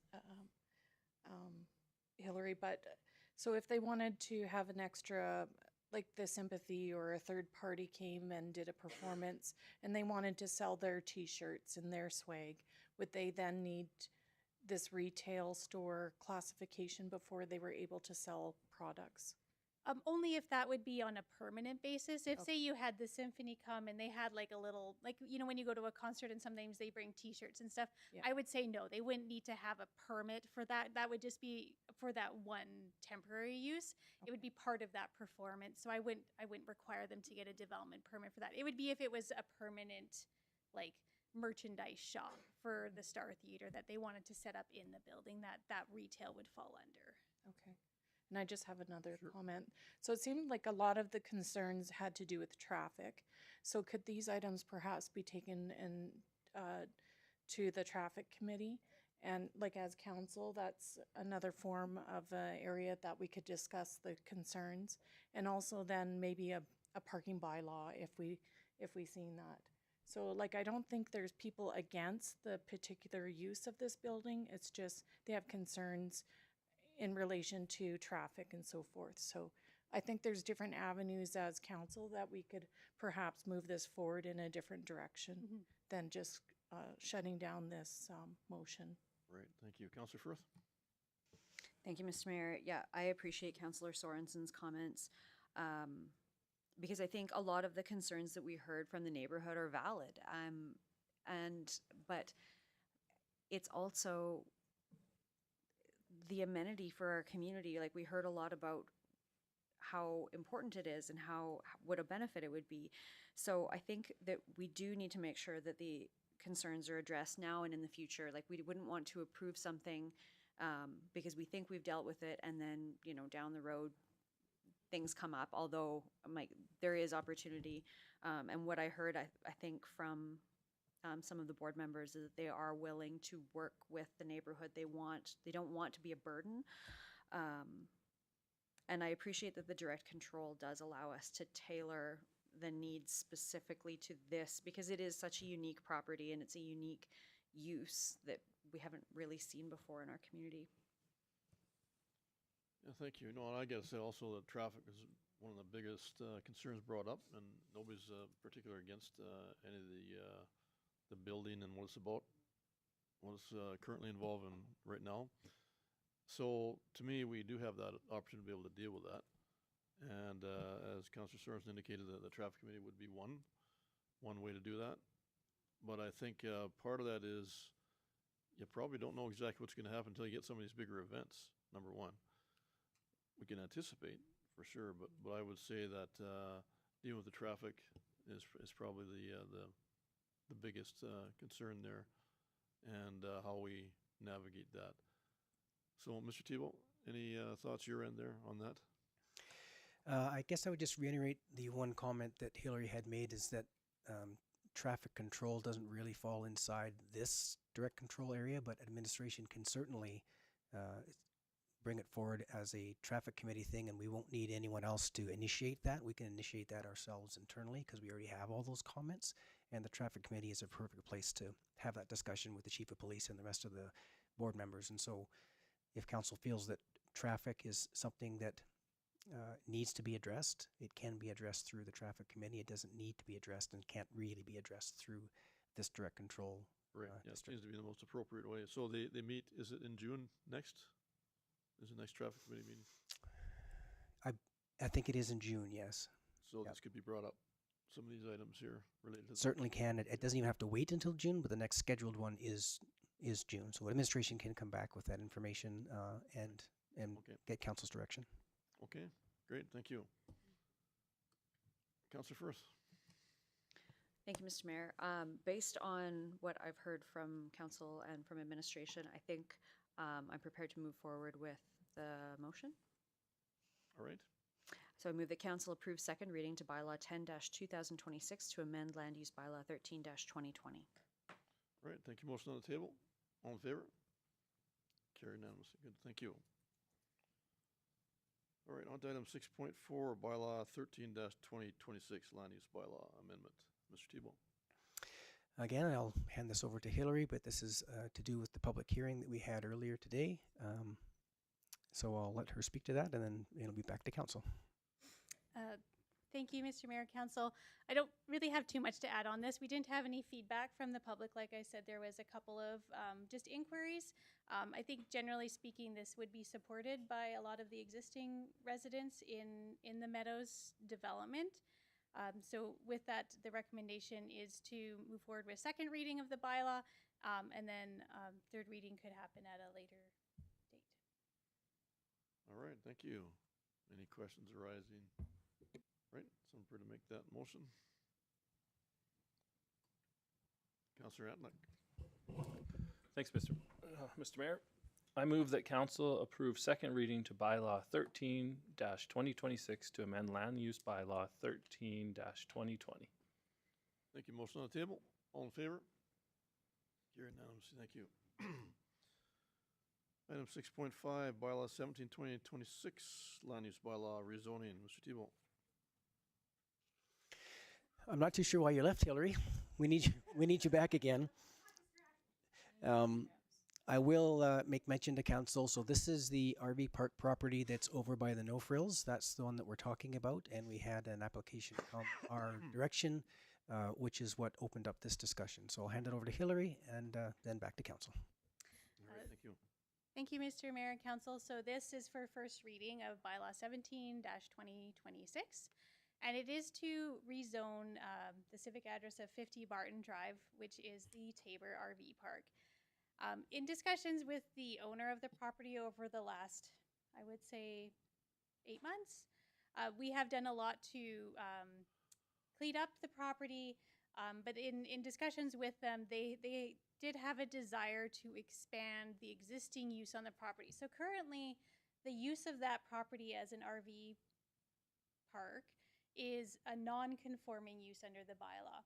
And so when we were working with them, they had to put back the number of units that were on that to what they originally were allowed to have. So that's why there's been some changes on the site, which I think were to the benefit of the aesthetics and also the benefit to the people who are residing there. But if they wanted to expand, I did tell them that they would have to rezone because right now the Comprehensive Commercial District does not allow an RV park.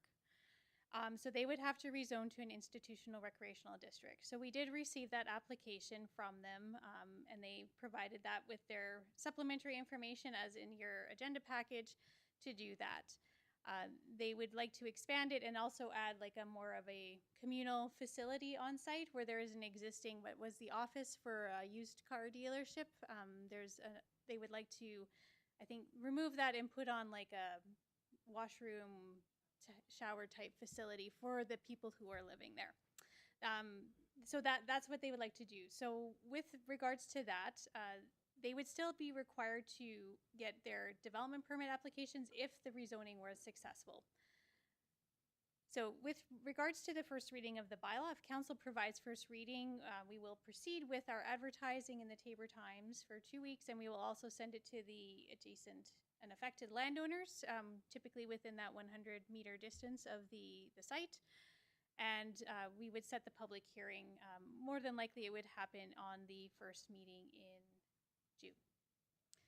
Usually with rezonings like this, I try to give people a little bit extra time to provide and kind of percolate those applications, so I give them 4 weeks instead of 2. So with that, I have put forward the recommendation that first reading of bylaw 17-2026 be approved so that we can proceed with setting up the public hearing. All right, thank you. Anything arising? Councillor Firth. Thank you, Mr. Mayor. I know that this property has been a topic of discussion, at least for me, among residents, and I'm sure that fellow councillors have as well. So I would like to make the first reading, but I just want to be clear that I am not necessarily in favor of the rezoning, but I would like to have first reading on the books so that, as Ms. Jansen mentioned, we can have a public hearing and we can hear from the surrounding landowners and also from the community. If I'd like to know what else the community has to say. All right. So I move that council gives first reading to bylaw 17-2026 to amend land use bylaw 13-2020. Motion on the table. All in favor? Carried unanimously. Thank you. And just probably should deal with the meal break. Brittany, is everything here? Okay, all right. Everybody good with that? Just break for the 30 minutes. Have a motion on that, please. I make a motion to go into our meal break. All right, motion on the table. All in favor? Carried unanimous. Thank you. I did. It was just like. You may be opposed to. No. Yeah. We must carry on. I'm gonna do it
Ellen, can we go live again? Thank you. All right, if we could reconvene the meeting, please. Moving on to action items, item 7.1, municipal development plan update. Mr. Tebow. Well, there's been a lot of Hillary tonight, so why deviate from that now? We'll get Hillary to come back and provide an update. This was something that I believe came forward with Councillor Remford, asking about this municipal development plan being updated. So, Hillary, over to you. Thank you, Mayor and Council. Just with regards to the municipal development plan, I believe it was Joanne who brought it up originally, just to see where we're at. It is getting to be an older document. It was originally approved in 2016, so it is 10 years old. So typically when I look at documents, any statutory document within the town, 10 years is about the mark where you want to start your another comprehensive review. Usually you have little reviews every so often, maybe every few years. But the 10-year mark is a really good point where things have changed significantly in the community, especially in Taber. Taber has grown a lot in the last 10 years. So it was on my radar in terms of a planning document that needed to be reviewed. And it does take about, I would say, a year and a half, 2.5 years for like a consultant to work with a consultant on working through that plan. Because really you do want to dig into what are the community needs, having some workshops with council, having some open houses, getting that feedback from staff and landowners so that you can get a really good idea of where the community is going, where does the community want to go. So what I have proposed in terms of a schedule, and it's very broad at this point in time, but it would be that this was a project that I was thinking would start in 2027. But obviously there's a budgetary component because we would have to hire a consultant. Unfortunately, that's not something that I can undertake all on my own. So I would propose that this be put into as a new project for the 2027 and 2028 budget deliberations. And then we can kind of talk about what's, timing and costs and things like that. I'll get some more information at the time of budget to kind of solidify at least a range for pricing so that you have an idea of what that would look like. So that's my very brief report on that. All right, thank you. Councillor Sorensen. Thank you. And Hillary, would there be an opportunity for us to get any grant funding? I know there's, other grants for other projects and other surveys or structure plans.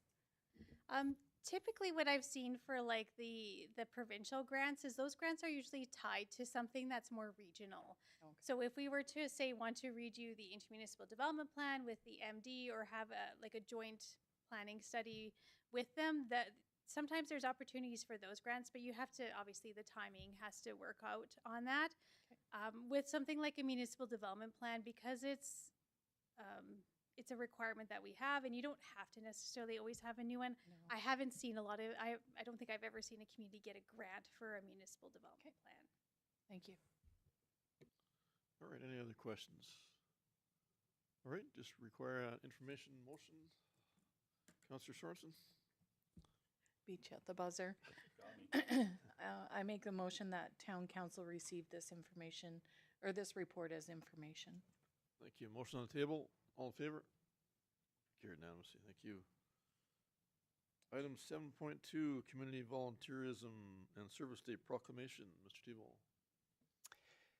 So this got sent to us through the Just Serve organization. They're an organization that resides in the LDS Church.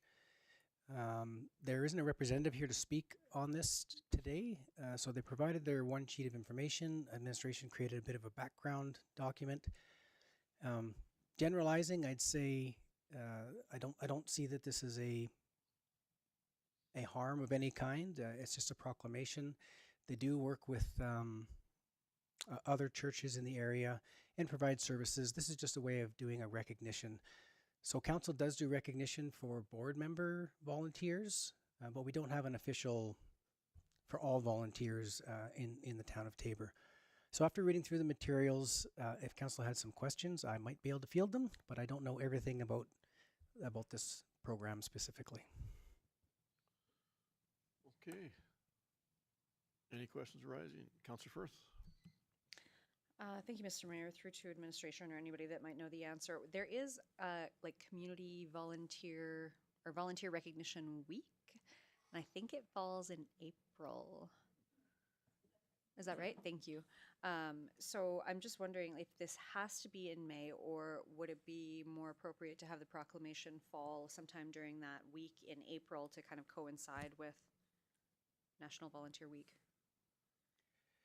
I think that's probably a fine observation, and I don't think that there's a criteria that makes it happen in May. I think that was just a suggestion probably by the Just Serve group, but I don't think there'd be an opposition to it being any time, because the purpose of it is just to provide recognition so they can fall inside of other programs. All right, Councillor Weave. Thank you, Mr. Mayor. That was my initial thought as well, Councillor Firth, but it does change year to year. It's not set dates in April. It kind of floats around, so we would have to either float the date around or it might always match up anyway. Okay, Councillor Sorensen. Thank you, Mr. Mayor. And I think this is a great thing, but I'm just concerned that it's just one organization that we're singling out. So is there any other organizations that we work hand in hand like this? First one I can think of, well, My City Care. Now that is affiliated with the Parallel Church, just like Just Serve is kind of affiliated with the LDS Church, but they go across. The idea of Just Serve is to go across and do community work for anybody, for any reason, and it's not, I mean, I guess it's organized by the LDS Church. It doesn't behave the same as My City Care because I don't believe that they're their own separate entity.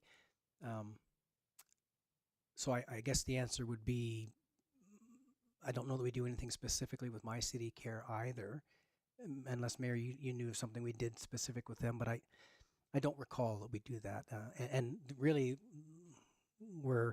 they're asking us to recognize volunteerism in the community.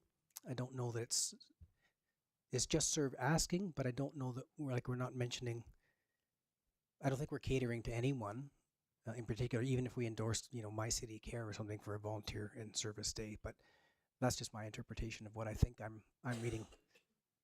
Yeah, it's just similar to, I guess, the Family Violence Month. We did that several years ago, and it rolls over every year as a proclamation format.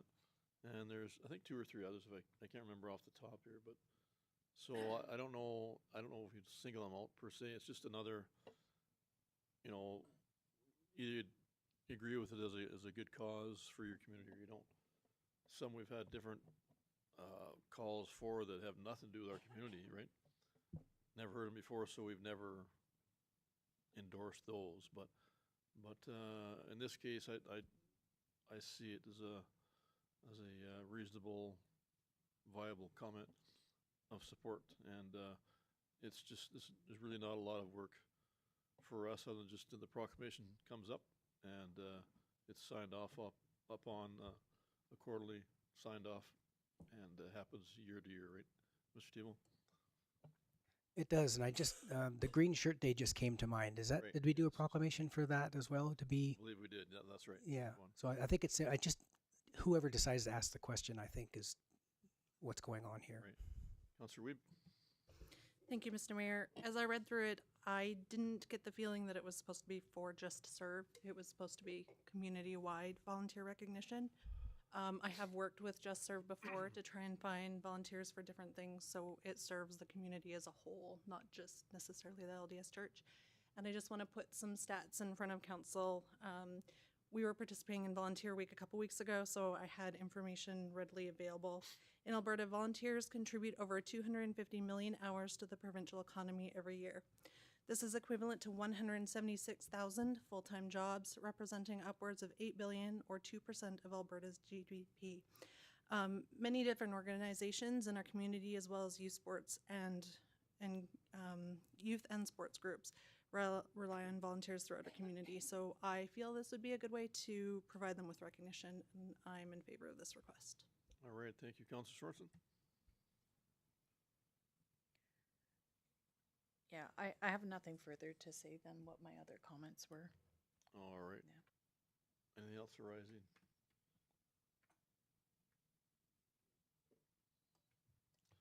Counselor Etnick. So just reading through this, they just want a specific day annually, so, okay, yeah. Because sometimes they switch it by the month, so it's like a week, so you can recognize people during a weekday or anything like that. Is there something like that, like the first Tuesday of a month, or is it better to pick a day or something like that? Sorry. Yeah. Pick a day or pick a day of the month. All right, Counselor Weed. Oh, thank you, Mr. Mayor. I was just ready to make a recommendation once council's decided on what day they would like to choose. All right. Or would you like me to suggest a day? I don't know. Okay. ahead. Yeah. I make a motion that council proclaims the first Monday of May an annual Community Volunteerism and Service Day. Recognize the important and inspiring roles of volunteers in our community. All right. Thank you. Motion on the table. All in favor? Opposed? Carried. Thank you. On to item 7.3, proposed policy renewal. Mr. Tebow. So this is a regular renewal that takes place over the course of our 3-year time frame.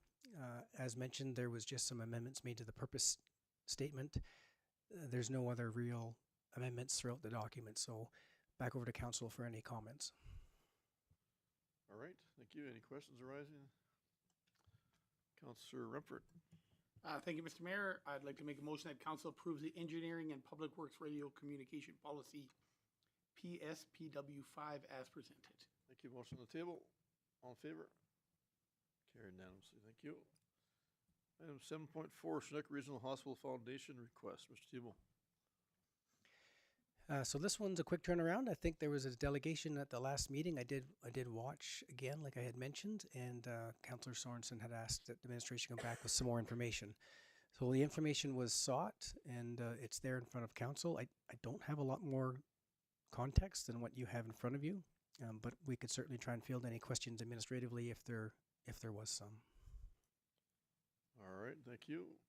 You've all gone through that information. Any questions? Councillor Firth.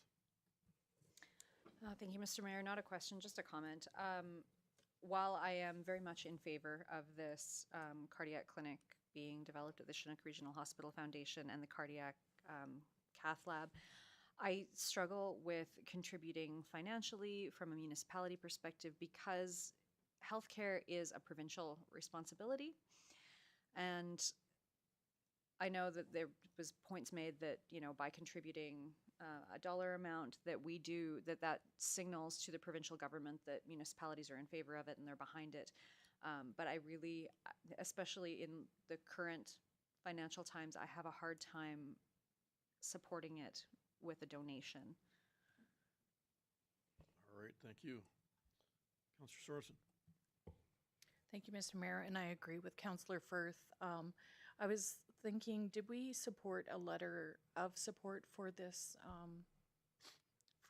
project? Because they were also just looking for letters of support. I'm thinking back. I believe we did because I thought, I'm trying to remember. Mayor Blaine Higgin came and they had a discussion around something to do with their hospital or doctor program. Maybe it wasn't specific to this. That was the one. Yeah, you're right. That's like a year ago or so. Yeah, they were looking for support for something, but I'm not certain it was this particular. It might have been the doctor recruitment and stuff like that. Yeah, that's what it was. Oh. Yeah, so I don't think we have. The administration can certainly go check, but and that's maybe not a bad idea as an actual letter of support, as mentioned in their document. Yep. All right. Brittany, you've got some information on that? Sorry, yes, there was a motion made for a letter of support at this one. There was? Yeah. Okay, perfect. Thank you.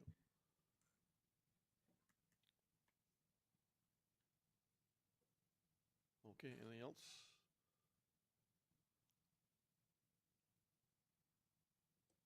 Councillor Sorensen?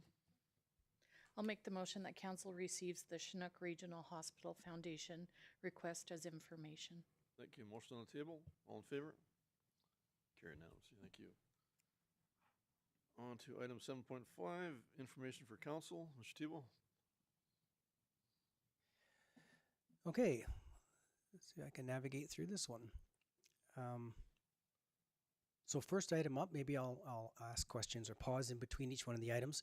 First item up was the Tabor Recreation Feasibility Study Update. So council had participated in this in one way, shape, or form. So did the Recreation Board, which also had council members on it. And maybe you participated in some other way, virtually or through a survey. But the information and the analysis is been put in this report. Unfortunately, Corey couldn't be here with us tonight. She's the lead of the project, Corey Ostrup. But I could certainly try and field anything and answer any questions that council might have regarding the information in this report. All right. Any questions in that regard? None whatsoever. Okay. Okay, I will just say that we are on track, on time with the original Gantt chart that was supplied to us, and so I'm happy with the progress that these folks are making for us. So NRED grant update, Northern and Regional Economic Development. I was going to get Amy to come up and just provide an update for these grants. We were successful with a few of them, and maybe a little bit confusing, so we'll have Amy explain them to us. All right, Amy. Good evening, Council. We are delighted to share that we have received funding for all 4 NRED grants that we either led or were partners on, which is really fantastic because the province said they only approved about 50% of applicants. So the fact that all 4 of ours approved is really wonderful. So the first one is the Town of Tabor's application for a tourism strategy and market readiness study.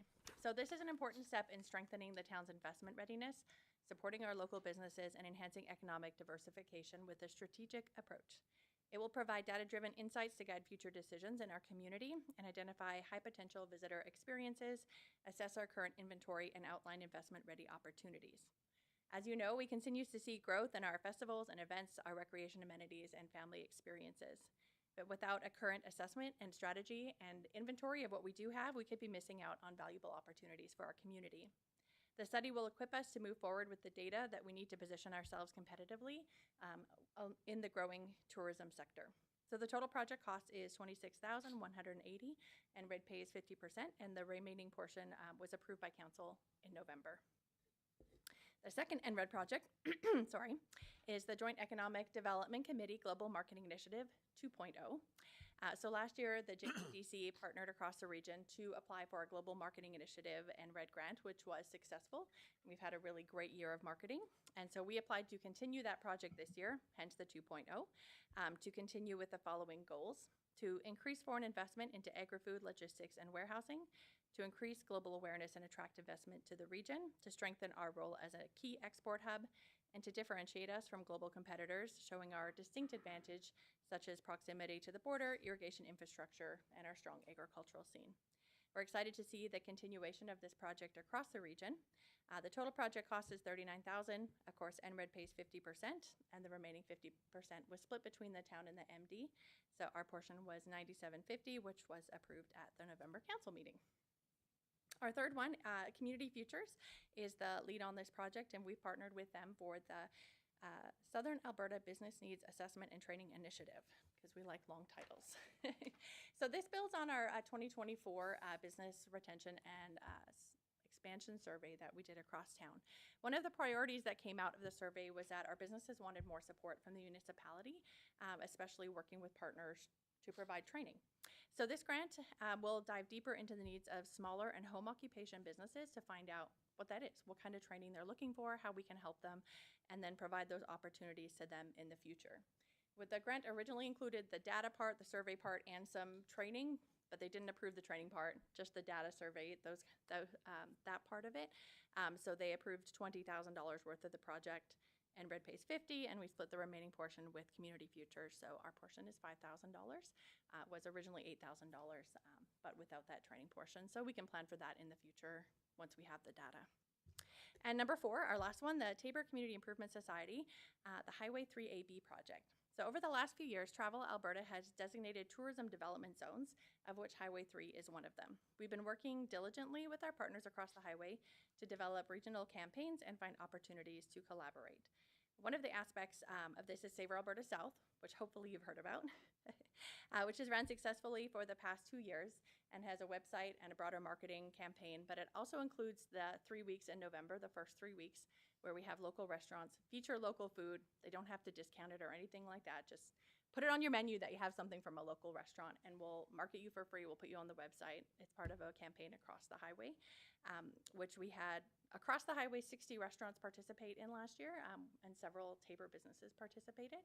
But the other side of that is a lot of local businesses don't necessarily know how easy it is to buy local. And so we help them find that connection point, find somewhere to buy local, and hopefully we have a few more places having local food and local produce on their menu. So other campaigns that we've worked on, the Highway 3 Ale Trail, the Highway 3 Ice Cream Trail, which I'm going to try this summer. So this Highway 3 project includes the creation of a website to bring all of these great things happening under one umbrella, under this one website. And it will aid the region in growing tourism, supporting local businesses, and creating jobs.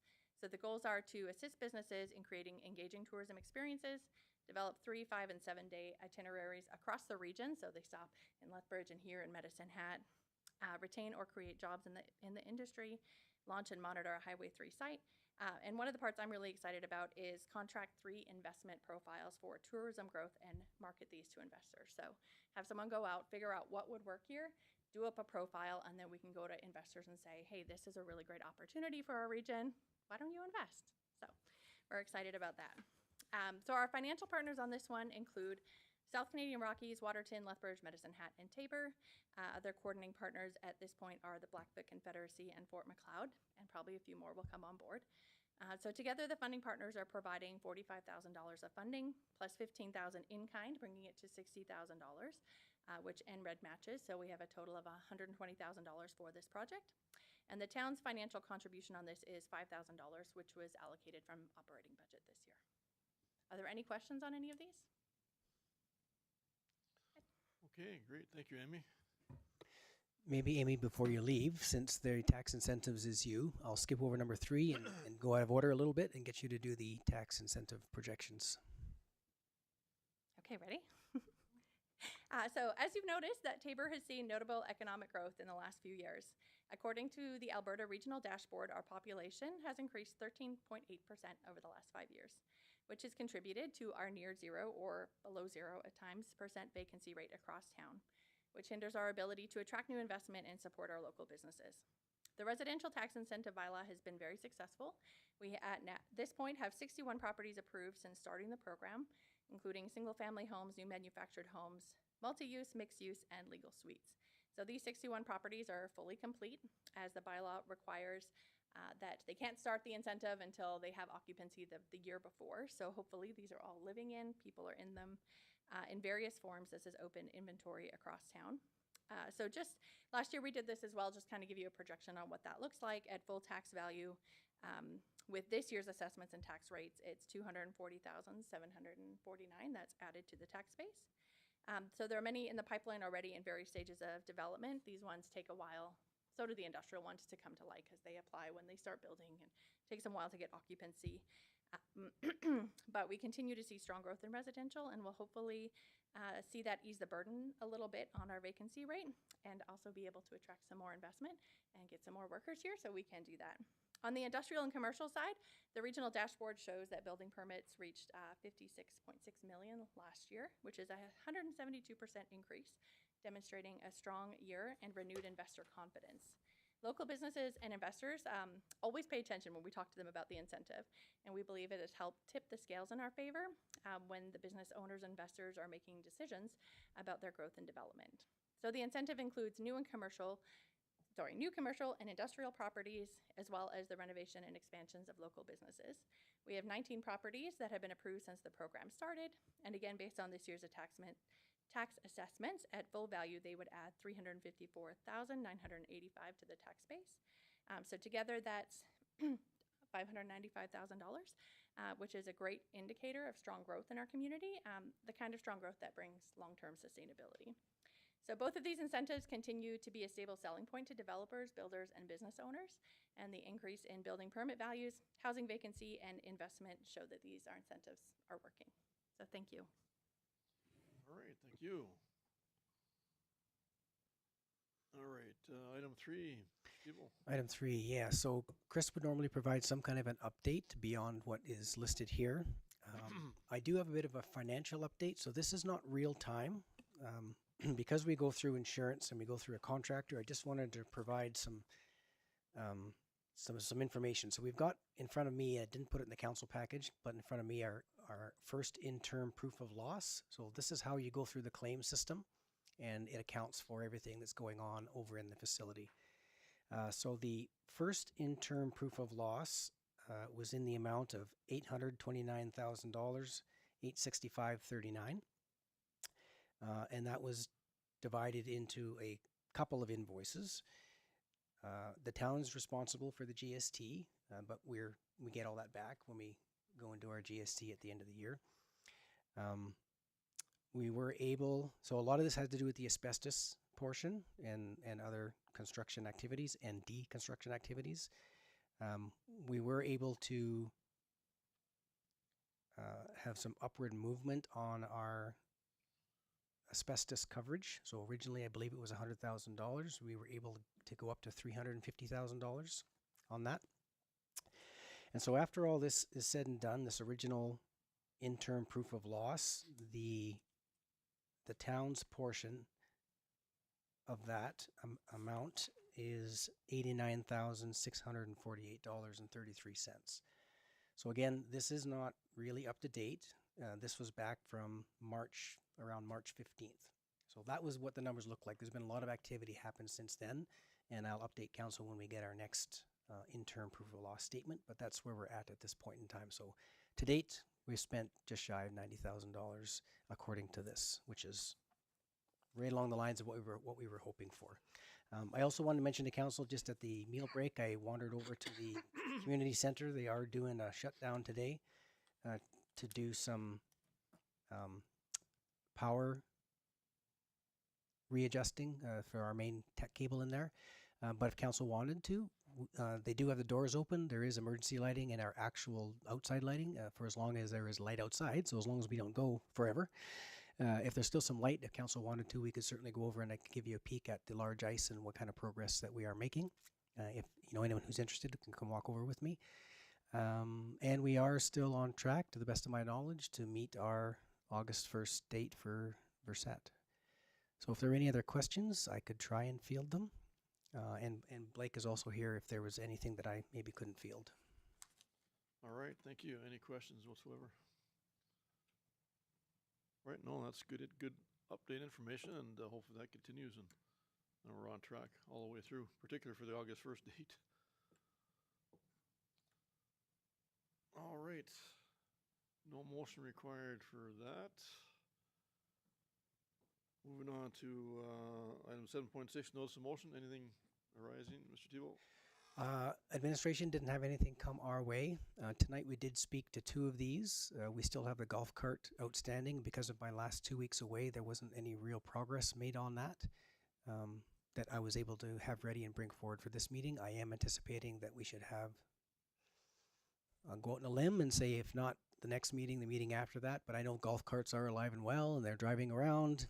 And I know that the police services, generally speaking, in favor of what's going on as far as the trial is concerned with the golf cart. So there won't be anyone being pulled over and asked to get off their vehicle at this point in time. So that's the update I have for the notice of motion. Back over to council. All right. Any other questions arising? None. All right. Delegations, we have none. Media inquiries. As per usual, nothing has come my way. All right, then I'll just ask for a motion to close the meeting, please. Motion on the table to close the meeting. All in favor? Very nice. Thank you.